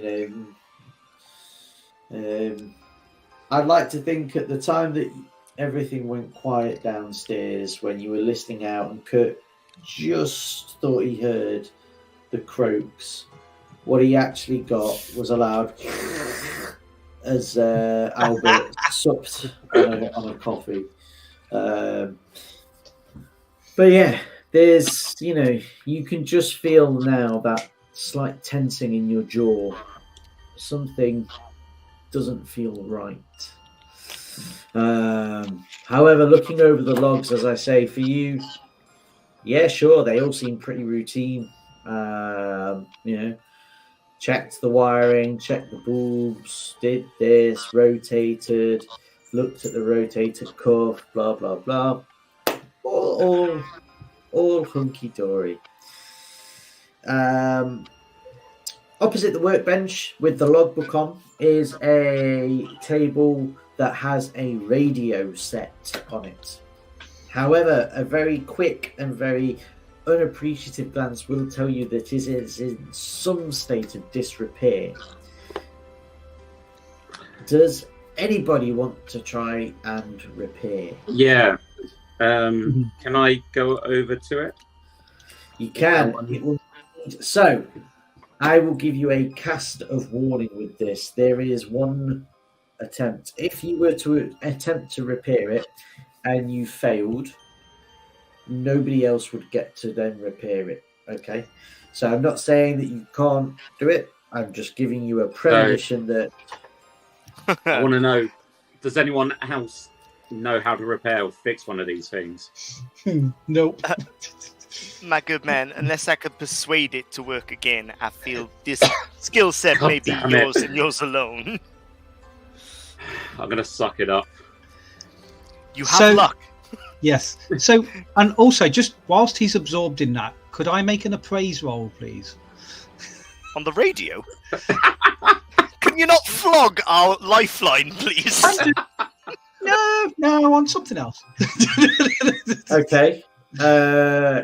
Yes. So yes to both. I will need an electrical repair roll for the radio, and then an appraise roll. Holy God! Yeah. So Yeah. sure. Because I think he's going to be absorbed in that, and I'm quite practiced in a phrase. Here we go. Famous last words. Oh, he did it! Okay. So. Oh, I forget. If we succeed in a skill check, don't we have to mark it? If you're in a Yes. campaign, yeah. Yeah. So what you would do is if you pass a skill check, then you can mark it at the end of that episode. Then you would get to essentially get better at it by rolling the dice, and you would have to get worse than what your value is. And the reason for that is obviously if you're at 80% on a skill, you need to get in that 20% left, so above 80 to say that you've passed. You then get better, and then you roll a d10 and it goes up by 10 points, up to 10 points. So your electrical repair fixes the radio with ease. If you wish to, you can now send out a call to the local Coast Guard, try and hail, see if the SS Essex County, I'm trying to get faster every time I say that, is around, or if they've sunk. Nice work on the radio. G, do you want to just message me on what you want your appraise on? Yeah, sure. Oh, there you go. If you're passing, it's a critical. Ooh. People that read rules.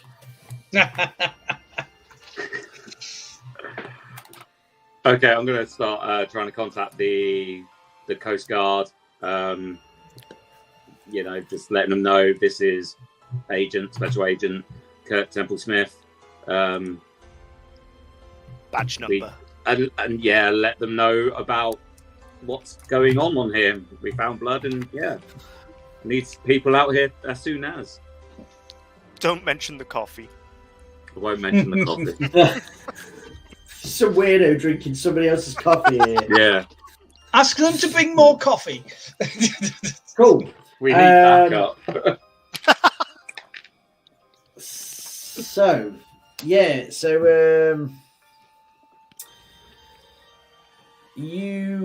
the response you get basically, there's a voice that kind of crackles back over the radio, and it's like, hello,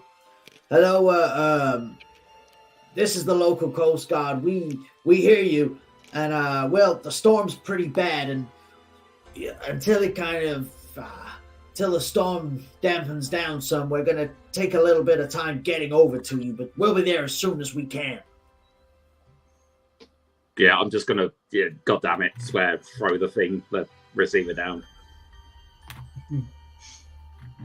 I'm really, not undo all of that electrical repair you've just done. Yeah. God damn it! Shoot the radio because he's got so many bullets. Yeah, I'm So still up. many bullets. Bang. Okay. Right.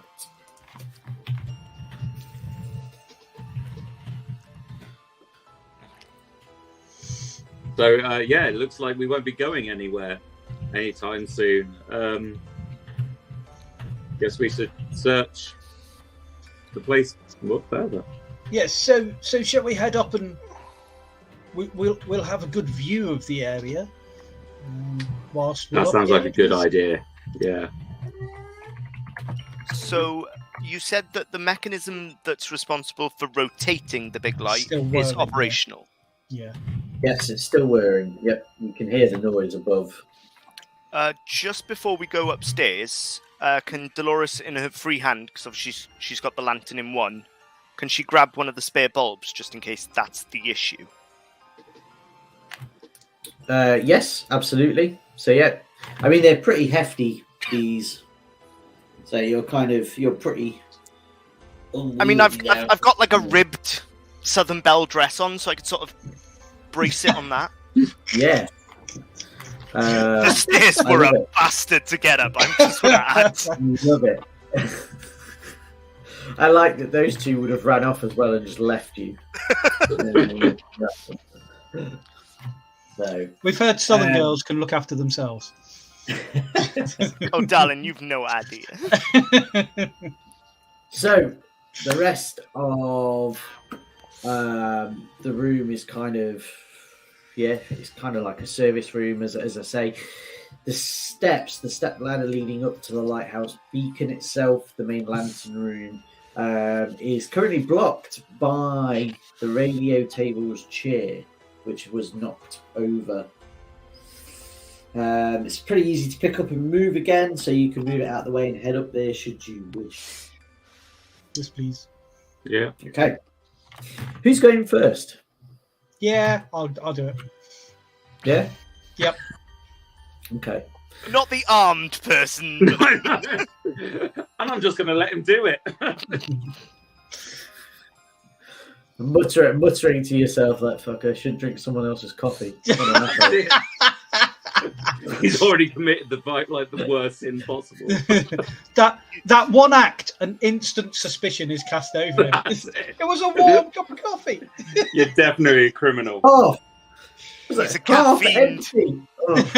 He's a caffeine. Have you never dreadnoughted at a nightclub? I mean, this is back in the early 90s, obviously, and before things like COVID existed. Okay, so as you get through the hatch of the lantern room, you are greeted by gale winds blowing through. You can hear the whistling as it hits. There is a wet, bloody scene before you. There are 2 panes of glass in the lantern room's windows that have been shattered and broken somehow. Their shattered remains are spread out across the floor of the lantern room itself.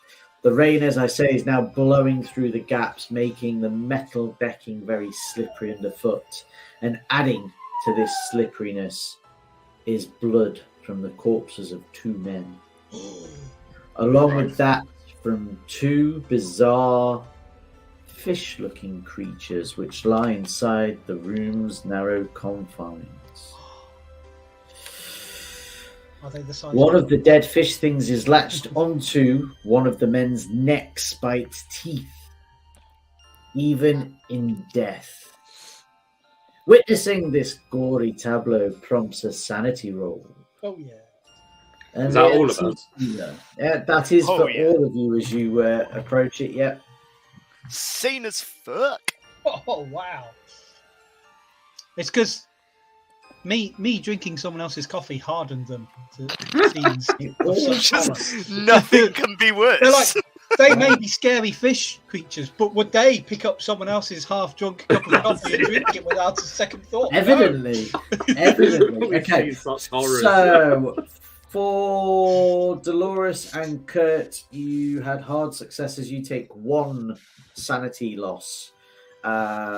For Albert, you had a regular success, and however, for you, as you recognise that one of the bodies there is the body of your former colleague, George Cassidy, you take 2 points of sanity. So I'm 3 overall. Because the overall's important number. So, okay, here it's stupid question for newbie. How do I enter that? So if you click it onto edit mode, you know that edit button at the top, and then just overtype your sanity, the left hand. So it's 64 now then. Yeah, just reduce it by. Cool, done. Cheers. Oh, okay. No bobs. There we are. So in total, I've lost 3 sanity now. Cool. And those guys have only lost 1. Beautiful. So, here you are faced with. In fact, I have a photo I think I can show you of the corpses, the mysterious corpses. Ta-da! It's a trap. That's what I'm thinking. It's Mon Calamari, right? These men have been Akbar'd.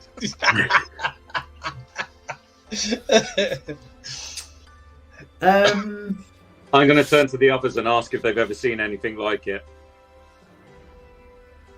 I mean, I've heard of dressing a fish, but never in a suit and tie. Yeah, I've heard legends of mer people, but nothing as hideous as this. In fact, I heard one story of a young mermaid, and she longed to set foot on land, and she'd found her just true going to start love. looking at the bodies and ignoring him. Dolores is enraptured with this tale. Oh, please, Right. Mr. Bassingham, tell me more about this little mermaid. Well, the thing was, the key to it was her voice, you know. She had such a beautiful singing voice. So, out of this... Just in the background while Temple Smith is getting on with the actual task at hand. Absolutely. So, what you will notice from this picture, by the way, is that this is a fish person. This guy here, although it looks like it in the photos, doesn't actually have quite as many features as what you would see there. So, they are heavy in a heavy hooded raincoat that appear, and they have a narrow head and pronounced flaps of skin, like jowls, basically. And they're also suffering some sort of skin condition, going by the grey, rough complexion and these bulging, watery eye stare that's sightlessly in the direction of Cassidy's corpse. So, was there just Cassidy and the 2 fishmen, or was there 2 men? So there's 2 men, one being the guy, the pale, pallid fishman in a suit. Yeah. And then there are 2 fish people as well. Right. We'll call them fish people. They're actually younglings, but we'll call them fish people. Oh, the younglings. You wait till they kill you. I've got a chair leg. I'm invincible. Chair Cool. leg, and he's hyped up on day old. So, if Kurt, if you can give me, if you're looking at the corpses of the fish people, can you give me a natural world or science, biology, zoology, that type of thing? Roll, please. Oh, this ain't going to go well. Oh, brilliant! Oh, Wow! nailed it! Amazing. Wow! Okay, so Both times, that's 2 of us succeeded on natural world when it's a 10. That's epic. Amazing. So, as we've said, you know that these are something that you've not seen before. It's a species of fish not recorded anywhere that you've ever known to find. There are a few extra bits that you've noticed now. So, these would be extremely mobile on both land and sea due to their muscular bipedal legs for land, but also the fact that they've got fins and gills, webbed hands, webbed feet for the water. When you inspect further, going into the fish creatures, you also notice that where the bullets entered them, it's only because that part of their body was where it was almost fleshiest. The rest of their body, kind of their back, their shoulders, down their arms, is, while it's not like an armor, it's like a scaly exterior, so penetrable. If you were to dug your finger and kind of push through it, it would eventually get through it, but it's coarse and tough, probably like a nail, actually, a bit thicker than nail. It gives it some sort of natural armor, but that's the reason why those two that are dead are dead. Could I look around for a gun?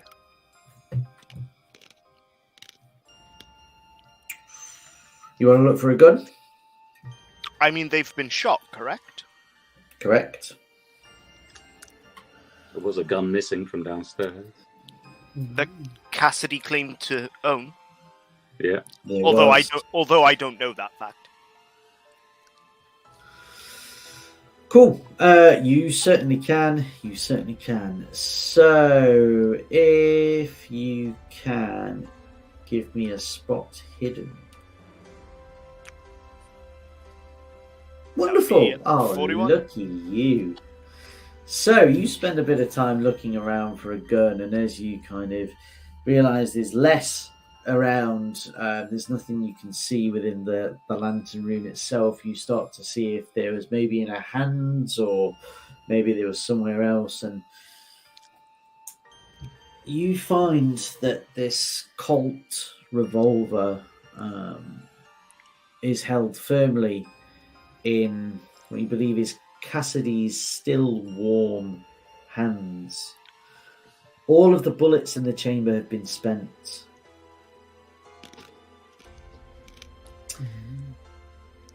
Because you passed the last one, I'm not going to make you roll for another sanity check that you are basically prizing a gun out of a corpse's fingers while he's still warm.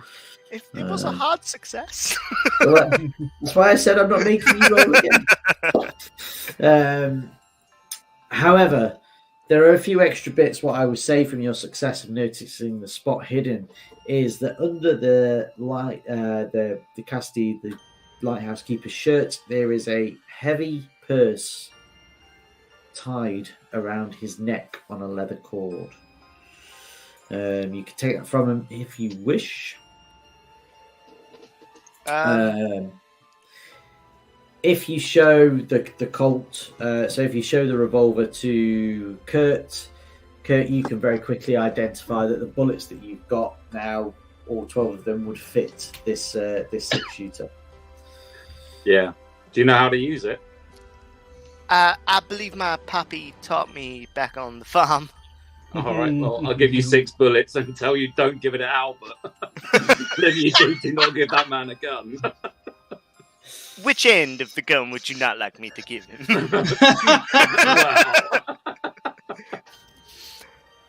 I mean, could we not show a little bit of respect for my deceased friend here? Your deceased friend was a criminal, obviously, in some bad shit. I've made Templesmith aware of the pouch around his neck. Can I grab the pouch and have a look in it? Yeah, absolutely. So yeah, you can take the pouch, you can have a look inside. This purse is full with those coins that you found earlier. So there is roughly, you think, maybe 30, 40 of those coins.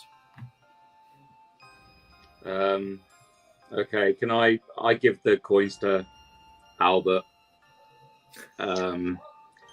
Thank you. It's what George would have wanted. And inform him that I think these creatures were probably after these coins by the amount that's lying around. And so, do you think it's wise that one of us should should hold them all then. I think you should hold And them all. and as you say this, you hear downstairs a door slam shut. On a related note, could I get the damage and range and attack stat for a Colt revolver? Do you want me to look it up, Bushy? If you've got the book to hand, sure. I have. I think I've got weapons bookmarked I somewhere. may just have it put down anyway, but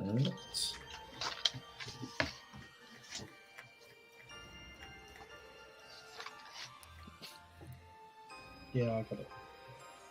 It would help if I put my actual glasses on instead of the fake glasses. I'm looking at it going, why can't I read this writing? Damn it.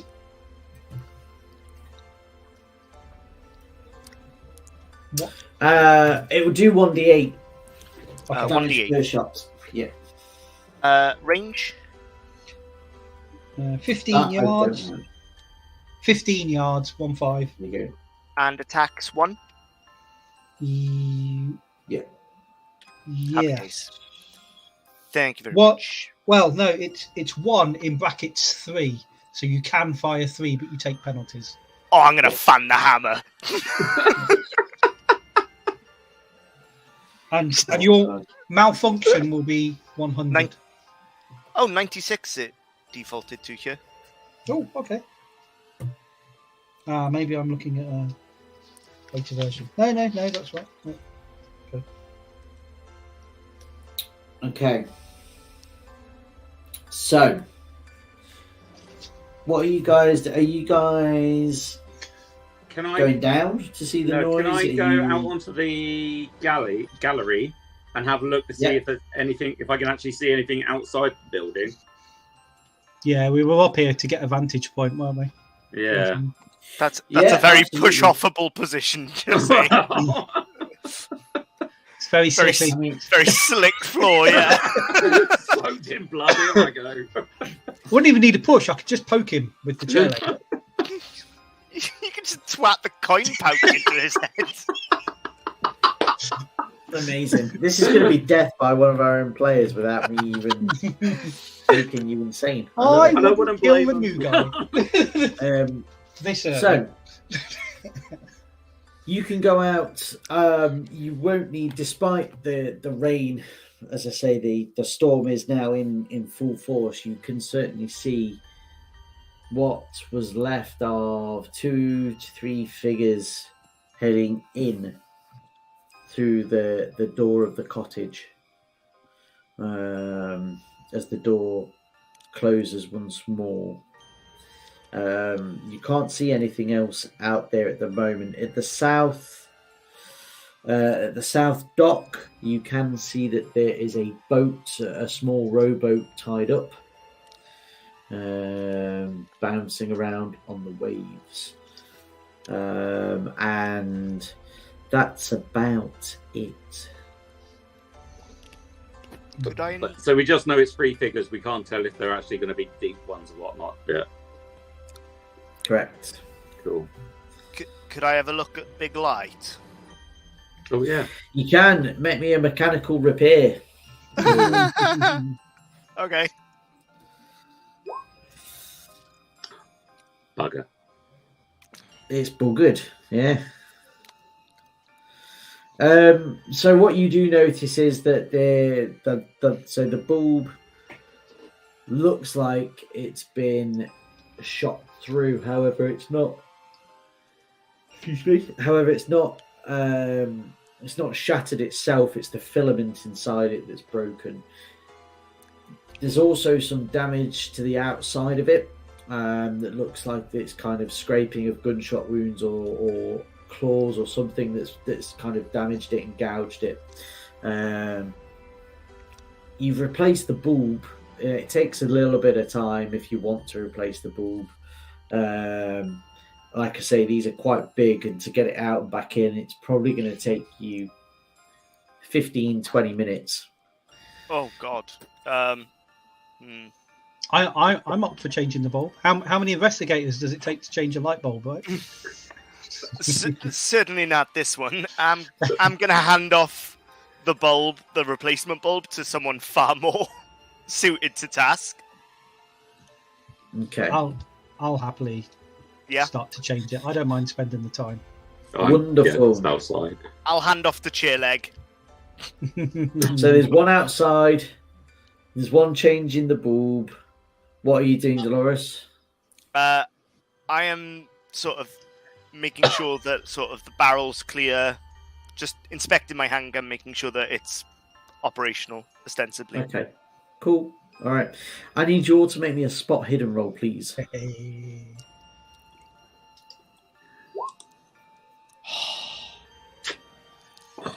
Once again, Dolores coming through with the hard success. Wow.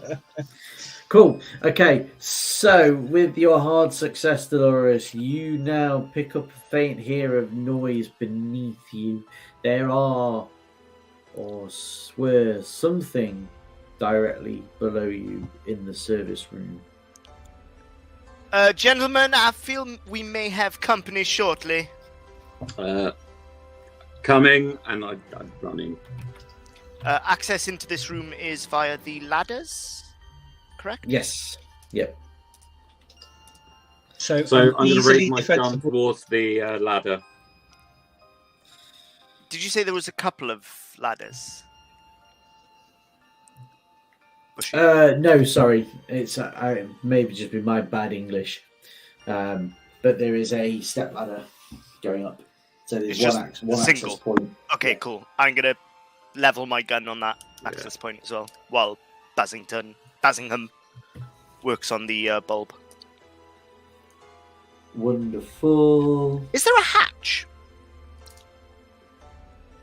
There is not. Bugger. That'd have been really handy right about now. Ideally, what you'd need is a bowling ball to roll down the spiral staircase.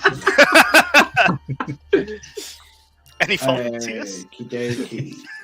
So, let's go through. You guys are all aware. So, what I'm going to say is you'll all get an attack of opportunity before we need to do any initiative. Well, certainly, the ones with guns will have the attack of opportunity.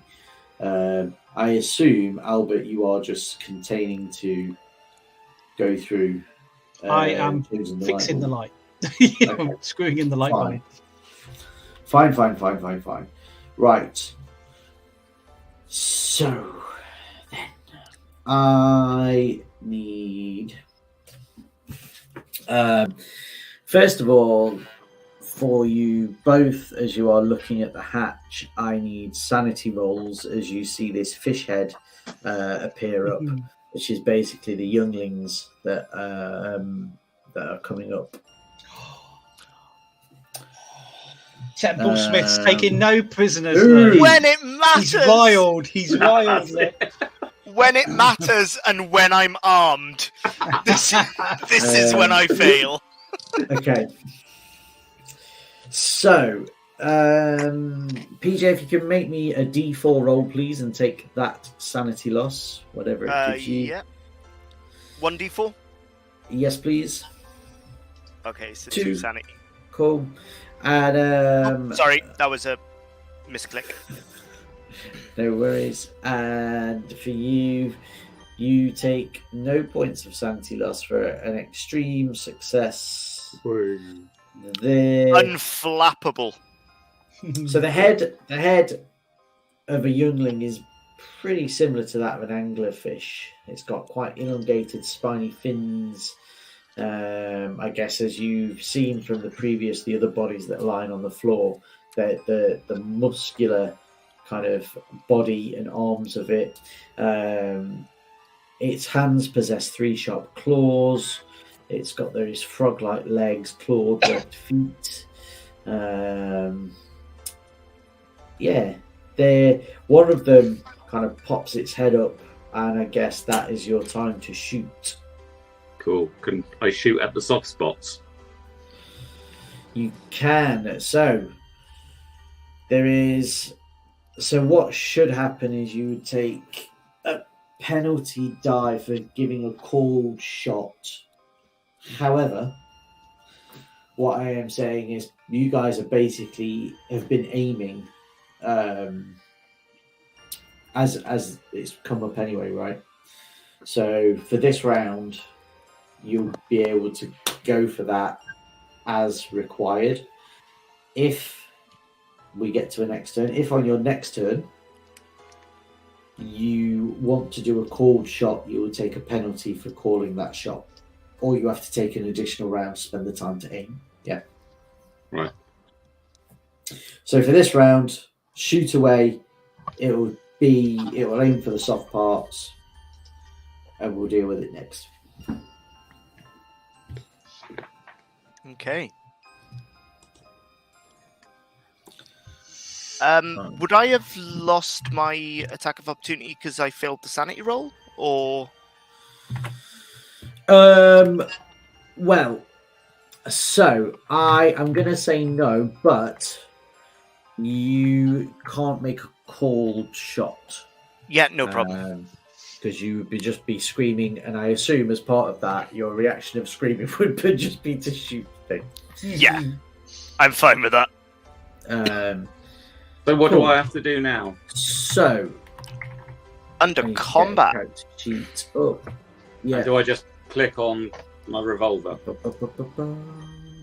You should have a firearms handgun skill, but it was probably pulled through on your weapon. I've got firearms handgun. Yeah. Yeah.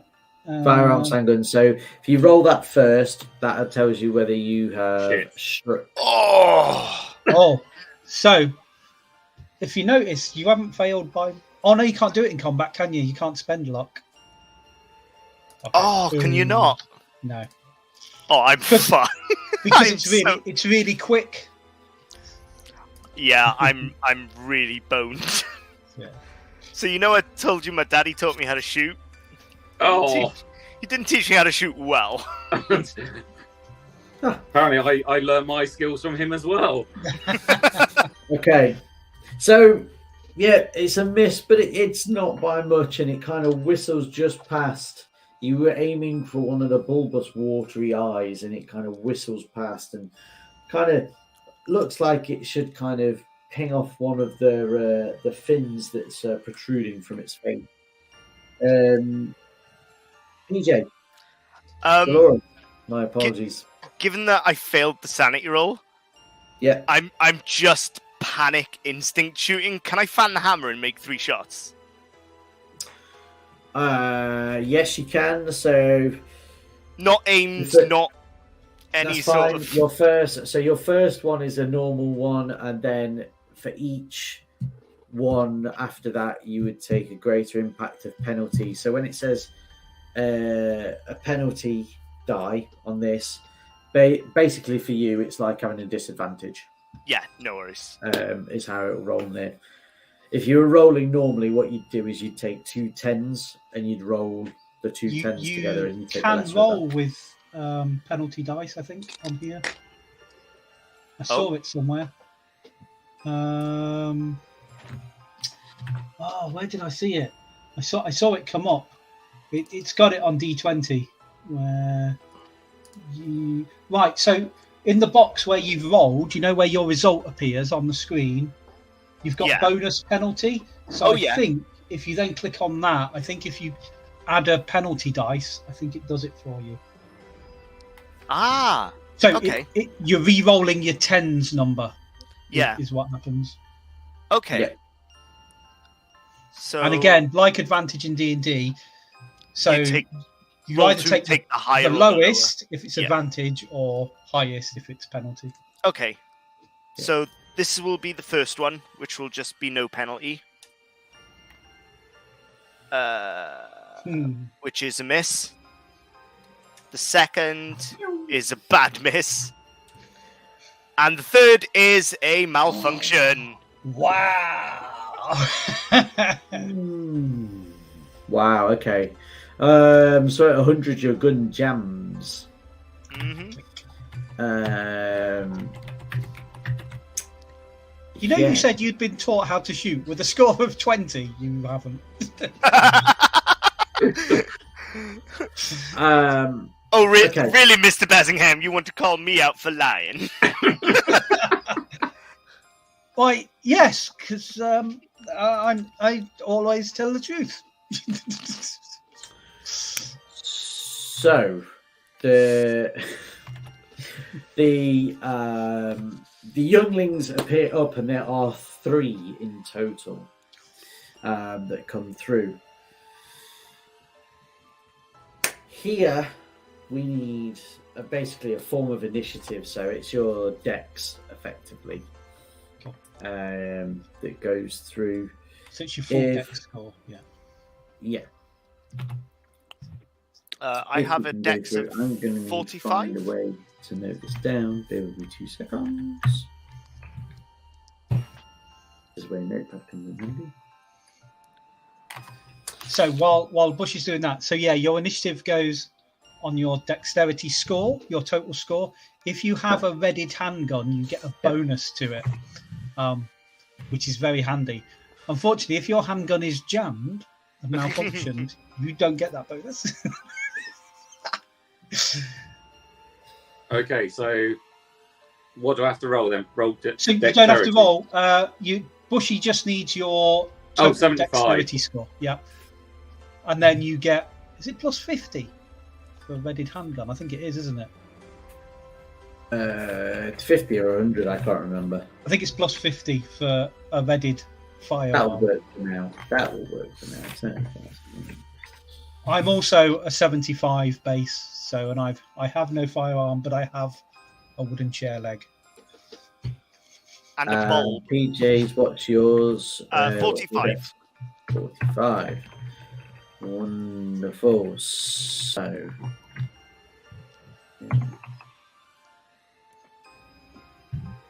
I'm going reverse order. Nice. So, first off, to get another shot away is Kurt, as you have a gun ready and you've got the highest initiative. So, you can take another shot, my friend. Do I just roll firearm again? Yes. Yeah. God damn it. Oh, God damn it. Oh. Keep track also of your bullets, because they will tell you when you need to reload, etc., etc. Okay, so Kurt misses. That means the first one is going to jump out and is going to attack Dolores because you were closest. So, Oh. Do I get to attempt to dodge? you can. So there's 2 options in combat, isn't there? Oh, okay. Get fucked! Wow. I mean, yeah. I can't. I don't think I've ever had rolls happen like this. Also, Nothing this but is the point petticoat. where Sherry has just said, this game's made for PJ and his low rolls. You jinxed it, Sherry. Jinxed it. I mean, it's a starter session. It's also good. I don't want to be the one that pulls up Bushy on rules. But Dude, do it. I can't remember rules. in combat, if it's a draw, the initiator of the combat wins by 1 point. Oh yeah, but Yeah, he still that is take an amazing extreme one. damage because it was going to be an extreme. So Yeah. which is, you know. And in combat, you can either dodge or you can fighting brawl back, but you take penalties for the amount of times you have to fighting brawl back. Mm. Do you know what I don't like though? Is it doesn't give me a way to do damage very easily on these characters. Right. It's not like an encounter builder, is it? It's not. It's still very good. So let's do that. Oof. That's a full. You take 4 points of damage, my friend. Oof. As a quick rake of claws pounces across you. They are all on the same. So the second one I'm going to say is going for Kurt. As you shot as well. That's do that. Wow. it falls off the gallery. Yeah. You are outside, so I'm going to say that, he dives for you, misses you, and spins out with the rain. He is now clinging on. He's just skidding across the blood and just straight off. Splat. Hangs in the air for a second and just drops like a Looney Tune cartoon. A 100. Thank you, Bushy. Oh, that's That is beautiful. epic. In combat as well.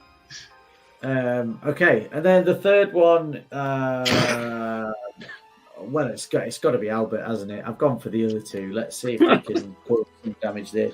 Can I fighting brawl back with my chair leg? So instead of trying to dodge, because that's the two options you get, isn't it?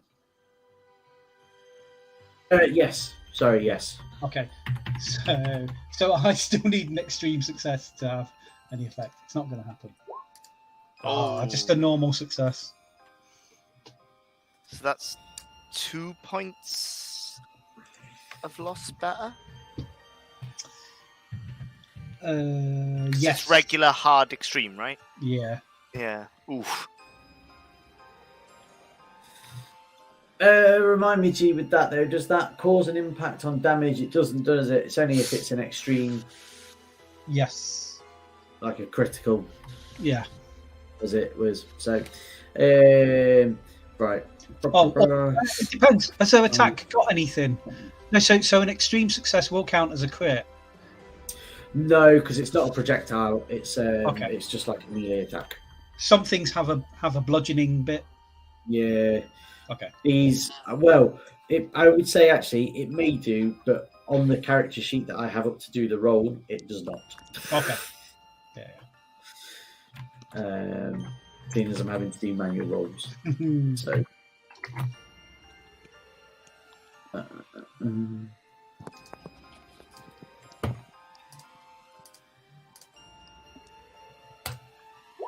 Go.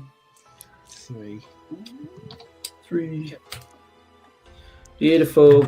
And then Gary. Yeah. Albert is up. 3. So hang on. I can't do maths on my hit points. Cool. So I will fighting brawl, but I'll take a penalty dice because I've tried to fighting brawl it in return, I believe. That's okay. Sure. So I mean, that's really good. But it goes to an 87. So that's a failure. Oof. It's a hard failure as well. So if it wants to fighting brawl back. No. 90 would be your hard failure. Is it? Oh yeah. Yeah, sorry. Okay, just one level of failure then. Yeah.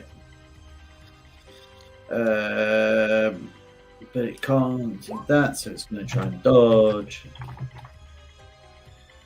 But it fails that.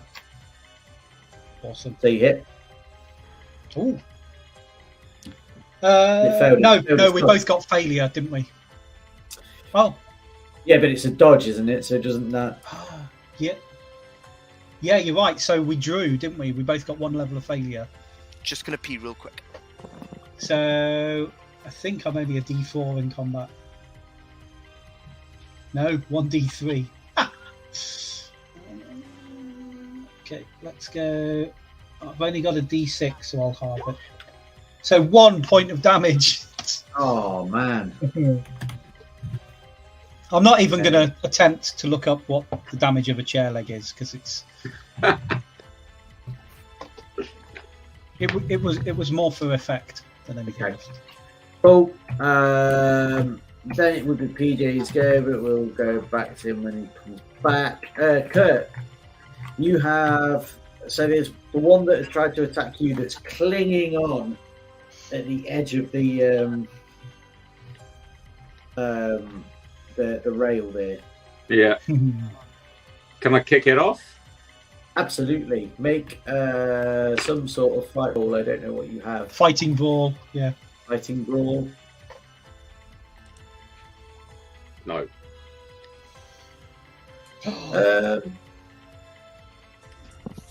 I'm gonna. So he's gonna dodge, but he's gonna have to take a penalty on it.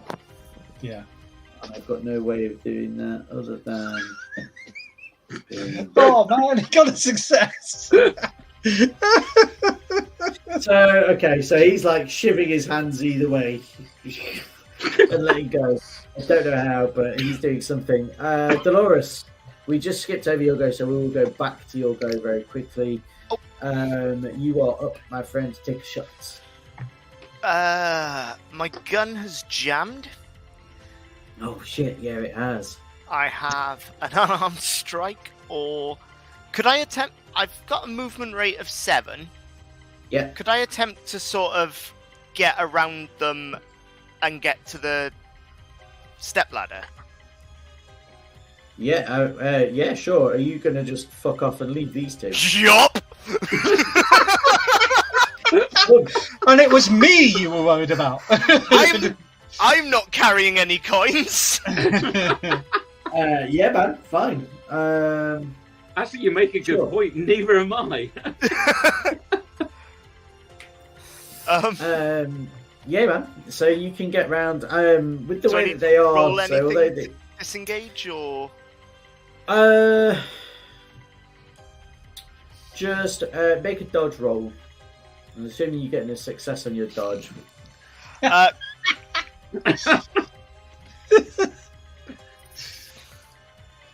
Can I spend luck on that? Not in combat. Not in combat. Oh, yeah. Shit.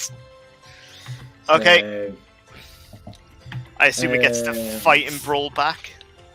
Yeah. Let's see what he's got there. Ha!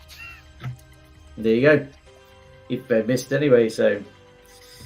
And we are the attacker. Yeah. Do I still get to make the move then? Yeah. Nice. So yeah, I'm gonna sort of dodge Run out away? the way and ostensibly, yeah. All right. So Dolores gets to the stepladder and is ready to, like you see on the video games where they just stick the feet either side and just slide down and go. That's cool. Kurt, you took your shot then, so let's have them. So then it is back to these. So that first one is now going to launch himself at Albert. Where is my hook? I'll fight and draw back on the off chance. Oh! Yeah, Oh! Man! go for it. Right. Does that roll a d3 for me? Let me see. Hang on. No, it's right. That didn't roll a d3. Oh, okay. I clicked on 1 point of damage. All right. One that is dangling there is going to make a dodge roll to try and get up. Let's see. Oh. Motherfucker's climbing up. Wow. I don't think he's quite there yet, but he's climbing up. And the last one then is going to go back for Albert again because that's who it was originally. And oh my god. I will fight in brawl with a penalty dice. Fit. Why is this one with a penalty? Because I'd already 'cause it's fight in the brawl second with the other one. one. Yeah. Multiple attackers. But I still get a... Oh no, so that's... Yeah, I'm a level of failure as well, because it'll be 48. Okay. Isn't a 92 a hard failure for the youngling? Yeah, it would be. Okay, I only got a single failure. Did you want me to do my 1d3 of damage again? Sure. Okay. With the chair leg, at least make it a D4. It's fucking. Are you like- sure? Okay, a d4 then. It's 1! I was just. It was going to be a 2, but no, I'm happy to go with. You can take the 2. It's fine. It's fine. You're far too generous. All right, Dolores, you still hot-footing it down? Can I attempt to unjam my handgun? Could I just interject? I haven't had my normal attack yet. I've just yes. fighting broad back. Apologies. Yes. Is that okay? Go for it. Yeah. So again with a penalty dice. So I'll go on the first one that had been attacking me, if that's all right. Okay. And the penalty puts it at 45. Wonderful. So that's a normal success. Okay. Where's my coach sheet gone? Hey. Yeah. So I will D4 it. Yay! 4 damage! Woohoo! Now we're talking. I've just been like jabbing, and then he hits with the cross. So the very first one that attacked you is now down. Ooh! Yeah! Because these younglings don't have high HP. Like me. Yeah, nor do we. Well, yeah. So he's down. What's he? Nice. So there's 2 more left. Brilliant. Okay, yes, that's my go done. So I think we're back to the top of the round again. So Dolores was last in the round. It just swapped. Oh yeah. Wasn't Kurt higher on the initiative track than me? My initiative was 75 or something like that. Yeah. Yeah, he was. It was. So we just swapped round, PJ, just because it was when you went to the loo that your go came up. Oh, yeah. Sorry. So we swapped it, and then we just went back to you. That was all. There we are. Oh, that's it. Yeah, of course.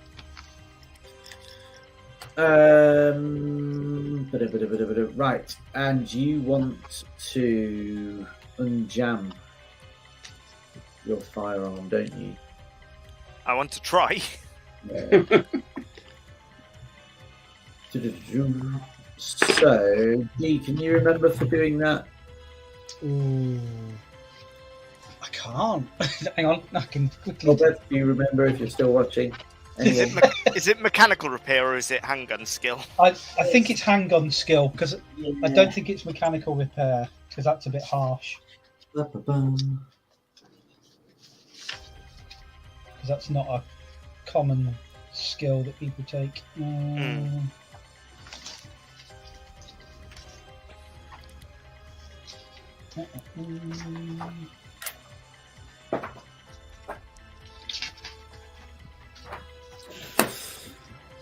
Let's do it this way. Yeah, in fact, make me a look roll. Okay. Bushy, I've just realised. You know what we've forgotten? You're going to kick yourself as hard as I am. Pushing rolls. Yeah. You can't do it in combat anyway, but I can't believe I forgot pushing rolls. I know. Same here. Oh, I'm really sorry, everyone. Yeah, bodies. Well, that is a hard success on my luck roll. It will take you this round, but you will be able to unjam your weapon. Awesome. Cool. So then it's back to Kurt. So the guy's climbing up. He's kind of pulled himself up. But he's not fully up yet. He's not fully up. Do it, Kurt. Do it. Can I get my gun and just like execution him in the head, like as he's lifting himself up? Yeah, man, sure. In fact, I'm going to give you a bonus die for it because you're that fucking close to him. Yeah. So yeah, go for it. So handgun and then the bonus. Handgun, and then click the bonus penalty underneath your dice roll. Got a success. Oh, I've got a 25. Which That's is a hard success. That's a hard success. A critical would have been better, but never mind, because you get so much damage from a handgun. But you've probably done enough. I can hit anything from point blank range. Yeah, man. So I'm not even going to make you kind of roll damage. What I'm going to say is you you stand there if you've got some fancy line you want to say, but otherwise it's bang. He lets falls back and Yeah. Gonna remain quite quiet like I have the entire time. Just, yeah, That's how the Bureau do. that's it. I'm shooting you just for the halibut. Sending you to meet your cod. Know Go your ahead, place. mackerel my day. All right. Well, the last one is going to go swinging hard. Oh! Ooh. I will. Okay. Sorry, fighting brawl. Yeah, I failed. Oh. It's beat me by a lot. Ooh.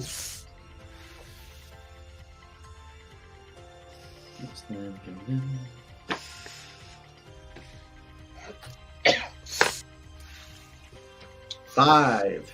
Okay, so I'm not dead, but that's 5 damage in one go. Takes me down to 3 hit points. That means I'm on a major wound. Oh, I need is it a con save to avoid unconsciousness, I think. Yes. Right, Oh. let me just... Yep. So when you take a lot of damage in one go, you then have to roll to see if you pass out from the pain. Ooh. And I do! I'm now unconscious. Oh. At the feet of this nasty fishman. Aim, son. But he's not got anything else he can do because that was his go. It would have been your go next.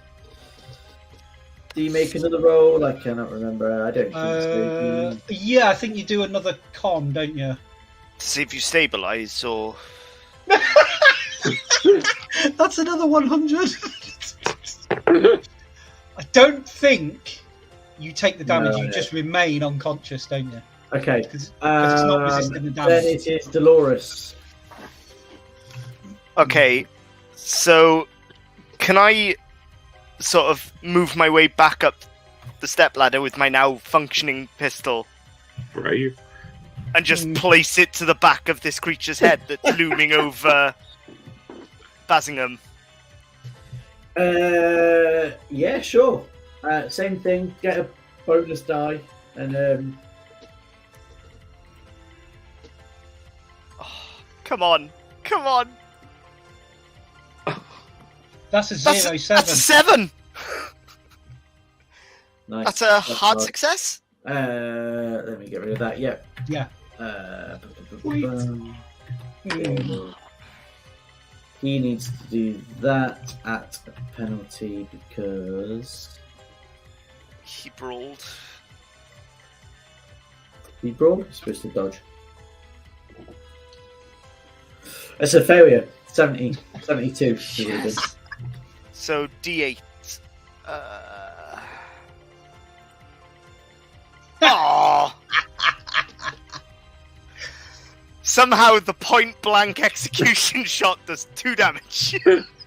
Well, and this goes back to where we're talking about, the squishy parts and the not so squishy parts. However, he's not looking in the best shape. Kurt. So obviously I turn round because I'm now looking at this creature. I've seen Albert pretty much dead on the floor. I mean, passed out. Passed out. I don't know if you're alive or not. Yeah. And I'm going to take a shot and hope to God I don't hit Dolores. Right. That sounds good. This is going to be epic. So I'm going to aim for the fleshy bits again, This- obviously. Not Alright. my fleshy bits, please. This is a trained FBI agent. No pressure. Yeah. I just Freeze, think, like, FBI! This is the reverse hostage situation. is it Motar and Lethal Weapon? I'm expecting him to kind of do this for a minute. Isn't it? Don't shoot the armed one. All right.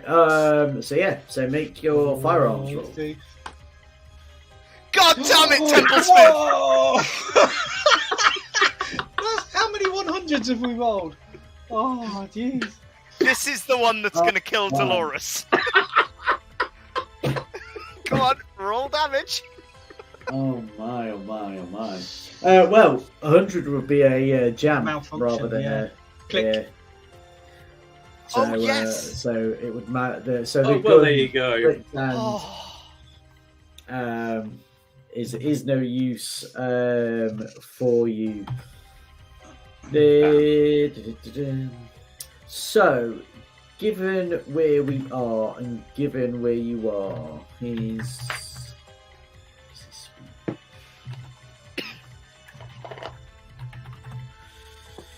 how quick is his speed?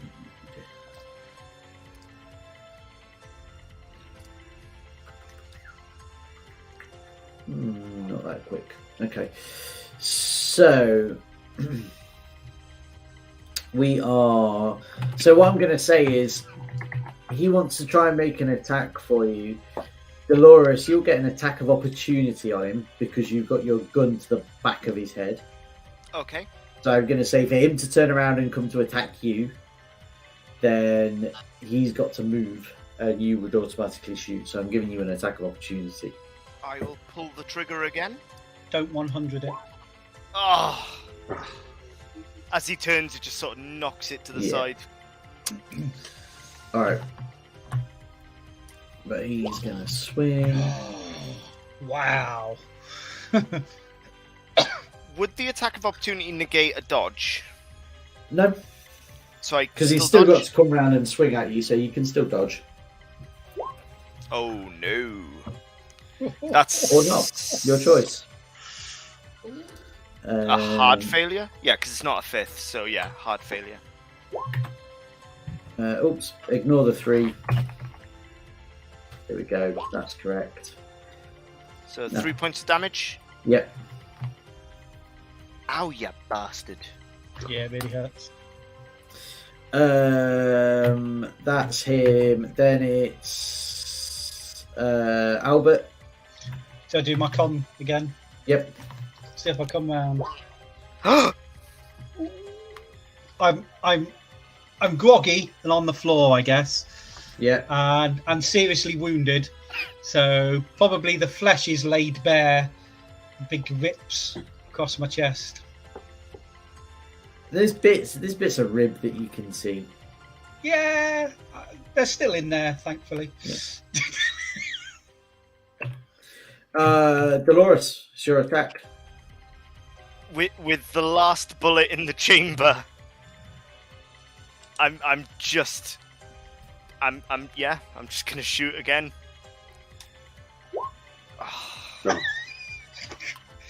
You know, if you'd passed the gun to me, we could have ended it before. Okay. I fire the last round and then hand the gun to Albert. All right. Then Kurt, it's you. So you don't have a gun that's working, but you can go and wail on him if you want and go fighting brawl. Yeah, I'm just going to go run and just smash. Yeah, cool. Fight brawl. Pistol whip him. Oh, you beautiful bastard! Boom.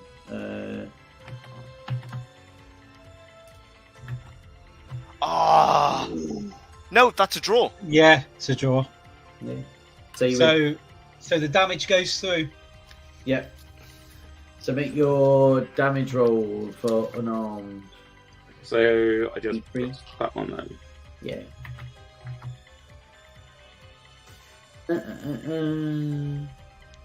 What's that? Oh, yeah, Oh, it's so the giving you the damage at the bottom 4. Oh yeah. Oh, Fucking okay. So it does. Bang! Alright, who needs guns? Yeah, punch the fucker out. You know, Ash. it's been doing the damage on all the attacks, so we've just not noticed it. Even the guns. And we've been doing a lot of damage. Oh yeah. So this could have been over a lot sooner. Yeah. Looking at those damage. Good. Yeah. Good. Cool. Well, I'm going to take you guys out of initiative. There are 3 fish things on the floor in various... Oh, sorry. There's 4 fish things on the floor in total. There. What I'm going to do to kind of slowly bring us back down to a stage because we're kind of towards the end of it. There's a couple of extra bits, but not too much. You're through the main combat. They'll say that you kind of the storm dies down and the Coast Guard do come out. As does the background music. There we go. As the Coast Guard come out and you guys are taken away, what I will say is that there is few people there that you've not seen before that are slightly more unusual. They're definitely not Coast Guard. They're wearing more military uniforms. And they've each got a Delta symbol kind of stitched and blazoned on them. Top men. So, but you guys are taken back over to Rockport and you'll get to go in various states of recovery. So hospitals, nobody needs a sanatorium, which is a good thing. And yeah, thank you very much for playing, guys. That was the Lightless Beacon. Hey, thank you, Bushy. That was really cool. Woo! Yeah, thank you. There's some extra rolls and bits and stuff in there, but yeah, that was the. Yeah, guys, I'm sorry I forgot about push rolls. So any of the rolls you failed, you can take an option to push it, which means encourage you to do it again. Yeah. So it adds another dimension just because it ramps up the horror. Because if you roll again and you pass, everything's fine. But if you fail, then something super bad happens. And so it's a nice element. So I always do it like if you try to kick in a door and Bushy says, "Give me a strength test," and you fail, you can go, "Okay." You tell him what you're going to do different. Well, I'm going to take a run up and jump at it with my feet. And then if you fail that, well, you break your legs. Fantastic. Maybe not quite as extreme as that, but yeah. But sorry, I missed that. It just adds another really little tweak to it. It's really fun because everyone encourages each other to push rolls. But we had luck as well. We could have spent, but we were really cautious. Thank you very much. Thank you very much, Beth and Shari and people that watched. Great session. Thanks, Bushy. Amazing that was intro. Awesome. Yeah. There will be more coming. There's a whole bunch of stuff because I haven't got to play Cthulhu in so long. So there's loads more. Are you planning on continuing it? Yes. So the idea is, if you guys are happy to play, there's a whole bunch of stuff we can do. You don't have to stay with these characters. You can make your own. However, if you like them, you're more than welcome to bring them into whatever else you want to do with us. Other than that, a big thanks to the 3 sponsors, which are Shea Glass Games,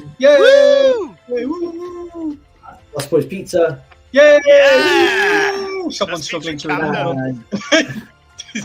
and Monkey's Emporium. Yay! Woo! Johnny! Thomas, so also just as a quick thing, so you've got a film coming out because we're playing Call of Cthulhu for is it the Providence?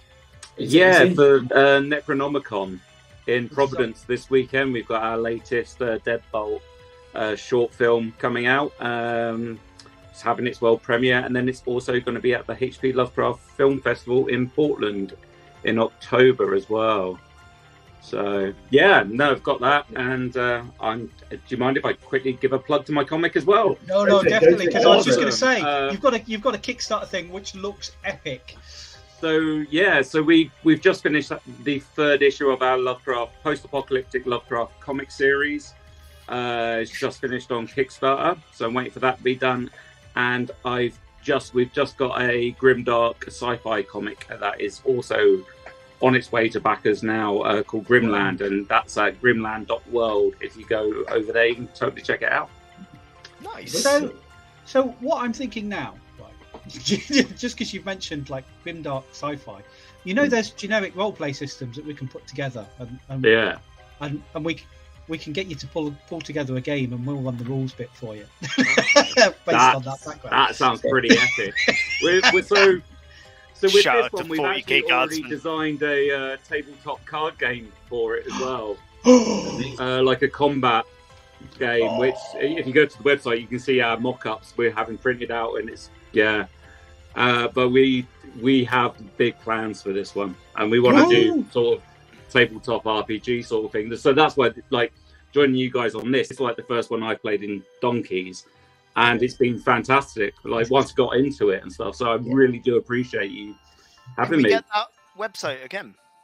Grimland, GRIMLAND.world. Excellent. We will post links. Thank you very much, guys. Thank Sorry you. it took a little bit longer. You were kind of right at the point where I was like, if I stop, we've got about 20 minutes left, and I was a bit like, "Mwah." So yeah. So thank you for carrying on. It's much appreciated. It's coffee that slowed it down. It's fine. I do love that there was probably more to climbing the stairs, but she was like, "No, you get up the stairs. It's fine. You're in the lantern room. Don't worry about it." We don't want to go anywhere near anything else that could be food, so we avoided the larder. It's just get past the larder. The larder was an unbreakable log. Nothing actually. All it says is like there's dried food, there's smoked food and stuff. Basically enough for 3 people to last out. Oh, okay. However, you missed. If you followed the foot tracks, you'd go and find a dead body in the thicket, and that'd be a sanity loss. That'd be the one off the painting. That was Smith. Right? Yeah, Smith. Yeah, that'd be the one from the painting. Right, I've got to drop. I've got a dog to walk. Thank you very much, everyone. And we'll work out when we're going to be back, and we'll do some more Cthulhu. Yeah, everyone. Amazing. Thank you.